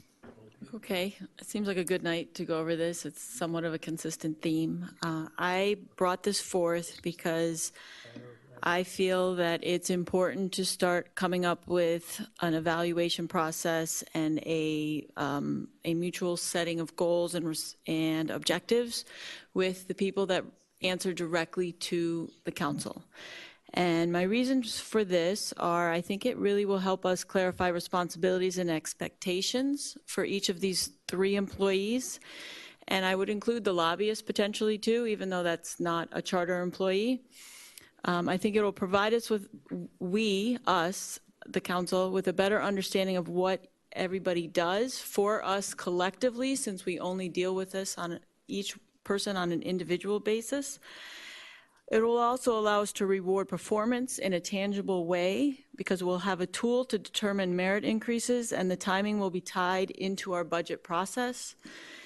I think it will provide consistency from the very top of this organization or village and throughout all departments, which it's really occurring through most departments, and it sets a good example. It's a leadership role that we can take. In addition, I do believe we need to set up a fair and open process that occurs annually, like I said before, and applies to these 3 people. I think it should be consistent to everybody. Obviously, each job has a different nuance to it, so we would need to take that into consideration. I think I did a quick local search with some help by our attorneys about what other communities are doing. There are 9 local municipalities in Broward and Dade. Again, there may be more, but they review at least one of their charter employees, and I think it would be best practice to do all 3. We need to determine how we want to do that and what's the best way to go about the process. It's not easy, but I also think it will help set us up for potential applications to different awards that show good governance, whether it's internationally. The ICCMA has awards for good governance, and also the Florida Sterling Council. And those are things we could look at in the future, but I think this is a first step towards thinking in that direction. And I'd like your input. I support you. I think we should be consistent, and we should be with the fact that we evaluate everyone in the village, and the culture starts from the top. I get evaluated every year in my office. I do evaluations. It's a good tool. It's a good tool for setting goals. It's not punitive. It's part of growing in your position. So I think it's healthy, and I think it's good government, and I want to thank you for bringing this up. And there's no need to reinvent the wheel. All of this is being done, and it's done very well, and I think we should engage in it. Frank and Brett. I'll be a man of few words, because then I'm going to say goodnight and go see my house guests for 10 minutes before they leave. I've expressed my reservations and support, and I'd like to summarize very briefly the reservation, very briefly. It is the risk of politicizing senior level positions, in part, and the desire to maintain a separateness between elected officials and people that work for them, who in fact function in core responsibilities every day, and who have the potential, if not aligned properly with the community's goals, to go wayward before we'll ever have a chance to know it or correct it, which gets back to oversight and supervision. I get that. But to do this in a way that doesn't involve some kind of intrinsic coercion, I think, and in discussing this for some period of time on this dais, is what causes people to be wary, councils, commissions to be wary about the methodology of doing this. Because you want to keep strong, independent, and I emphasize the word independent, charter employees, and you still want to have oversight. So where we got to in our recent discussion about this was methodology. I support the goal. I don't want to do this in the wrong way. That's all I have to say. It's done in the right way all the time. I mean, I think there's a lot. Well, it's not done. And I'm it's sorry, not done at all in the way that we're talking about in many cases. It's more ad hoc and informal. And where it is done, I don't know that it's often done, although I'm not an expert on how it's done, numerically, because numerics and senior level employees in assessments are just typically not, in my experience at least, the way that happens. I don't quibble with the desirability of having something empirical, and I take the point. I'm back to methodology. We should figure out how to do this in a way that's appropriate and balanced, considering the goals of having independent, strong people running this village without the risk of coercion from elected officials. I worry about that. I don't worry about us, but I worry about it philosophically. It happens elsewhere. We're not immune. So Brett. I agree with what you said, Frank. I mean, I agree with Katie that we should be doing this, and if we do it, I think it should be at all the charter employees at the same time. I don't think we need to be trying to figure out when one was hired and try to do a year anniversary. And I would think maybe August might be the best time to do it. You come back right before the budget, and you can put this together, or do it before the budget hearing. I don't know, but we should select maybe a date when this occurs.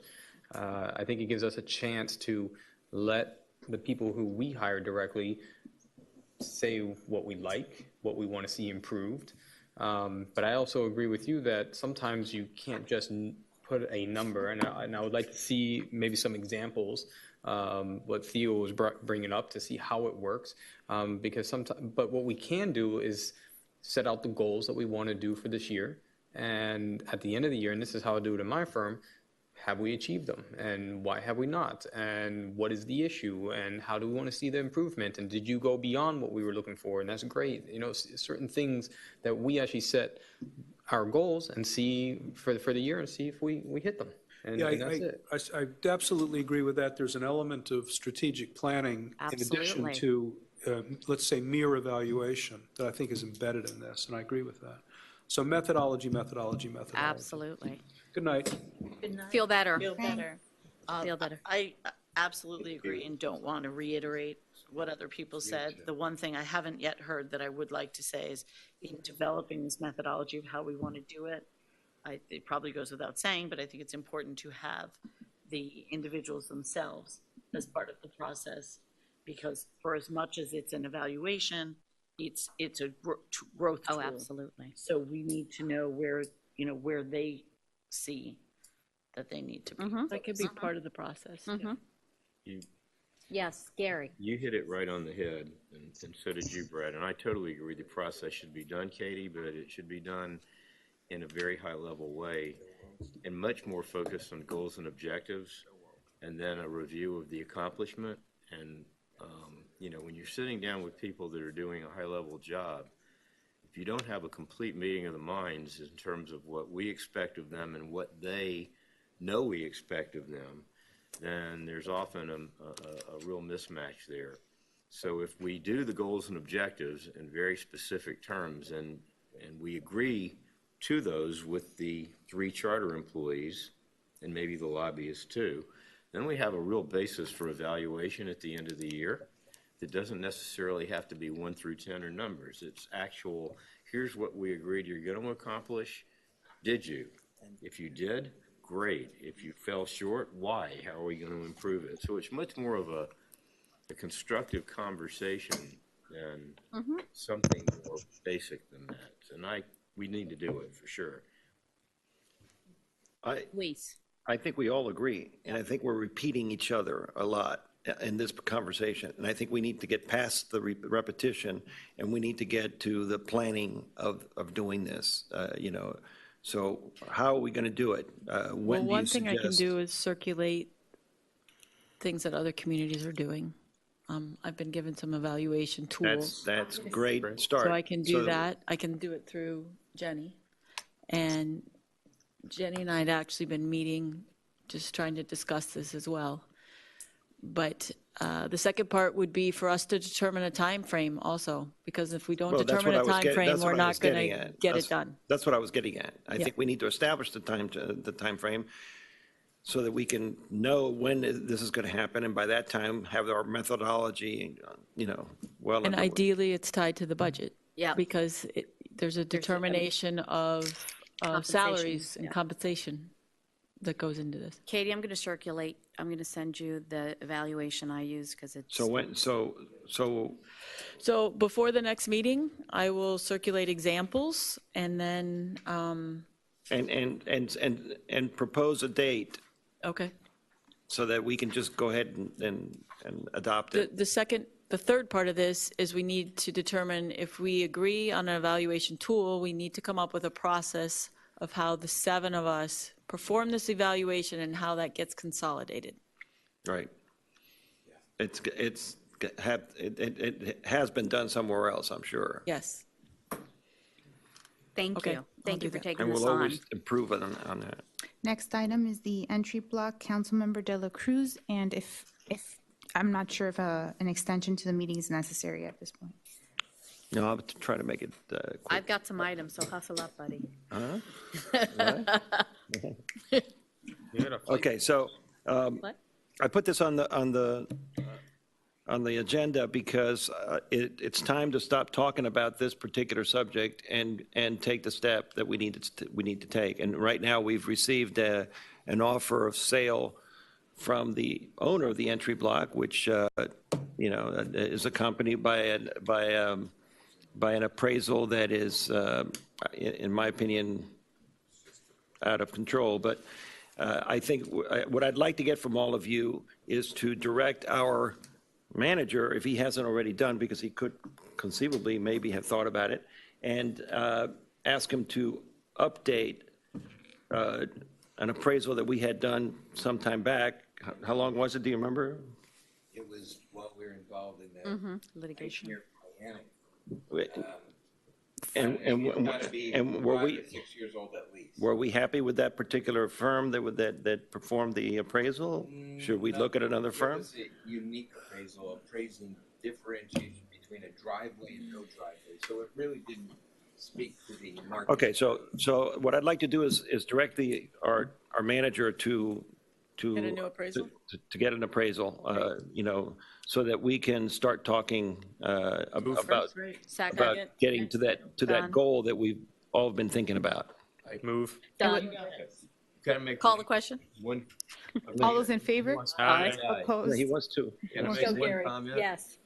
Please, I totally support this, but John, I think that we need to make sure that the appraiser we get knows that they can't value it at highest and best use, because highest and best use would be a high-density commercial project, which we all know can't go there. So it has to be some valuation based on realistic potential uses of that property. But when they do highest and best use, they know what the zoning possibilities are. Yeah, right? the appraisal has to take into consideration what the zoning is.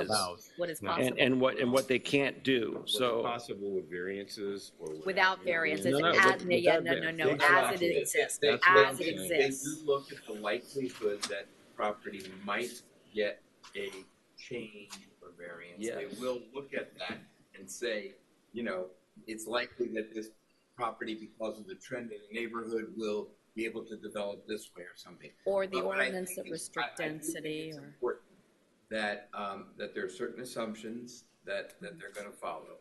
And I do think with respect to this particular property, there are some unique limitations about this property, which we have fought over and prevailed over That's all part. several years ago, and I think that needs to be recognized. Yeah, that's all part of the appraisal process.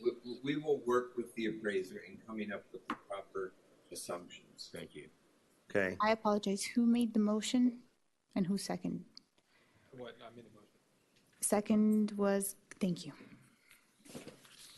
Next item, State of the Village Landscaping. Do you have some stuff that you want to get done today, that you need to get done today? listen, it's, Because I want to leave at 11. I don't want to, I wanted to just, and I thought it was quick. Can I do mine? Yes, go ahead. Okay, the Park Master Plan Workshop, we've been talking about this for a long time. You all keep identifying master plans. We have an opportunity, the director of Miami-Dade Parks is a Harvard-educated, very respected landscape architect. She would like to help us do a workshop on a park master plan here in Key Biscayne, because she thinks we are missing big opportunities. We've got a lot of support. Yay. Can we try to set that up? I can circulate dates if you'd like. Thank you, fantastic. And then the other thing, and again, it's the Seawall Coalition. I don't know if you all had a chance to review them. There's a resolution, we can bring it at consent agenda if you all support the idea of getting on. What is it? What is it? The Seawall Coalition is a group, it's It's in your book. It's in our book. Basically, it's to become part of a coalition of municipalities, governments, and military to approach the federal government to focus on sea level rise and sea level rise funding. There's no cost associated. It's about consolidating and using our voices effectively. There's no risk. There's no cost. Oh, this is It's only here, yeah, fun. okay. Yes. Oh, yeah. We gotta do it. Let's bring it back. I'll bring it back to the June 5th. Someone to officially sit on this, or how are we gonna actually go to? They the meeting? will contact us. Okay. Okay, There were so some yes. municipalities, there were individuals, but there were also some municipalities on there with like just their Okay. seal. We got, and you guys, I think we have discussed, plastic straw ordinance. Why are we just doing plastic straws, just out of curiosity? Is that because we can do plastic straws? It's because we can do plastic straws. It's because we can, as opposed to, Plastic bags. Well, the plastic bags are being litigated. We're gonna wait for Coral Gables to pay for it. We better hurry up if we want to do it. So, can you guys, Can we bring that back as well then for the June I 5th? haven't even looked at it. well, let's circulate it.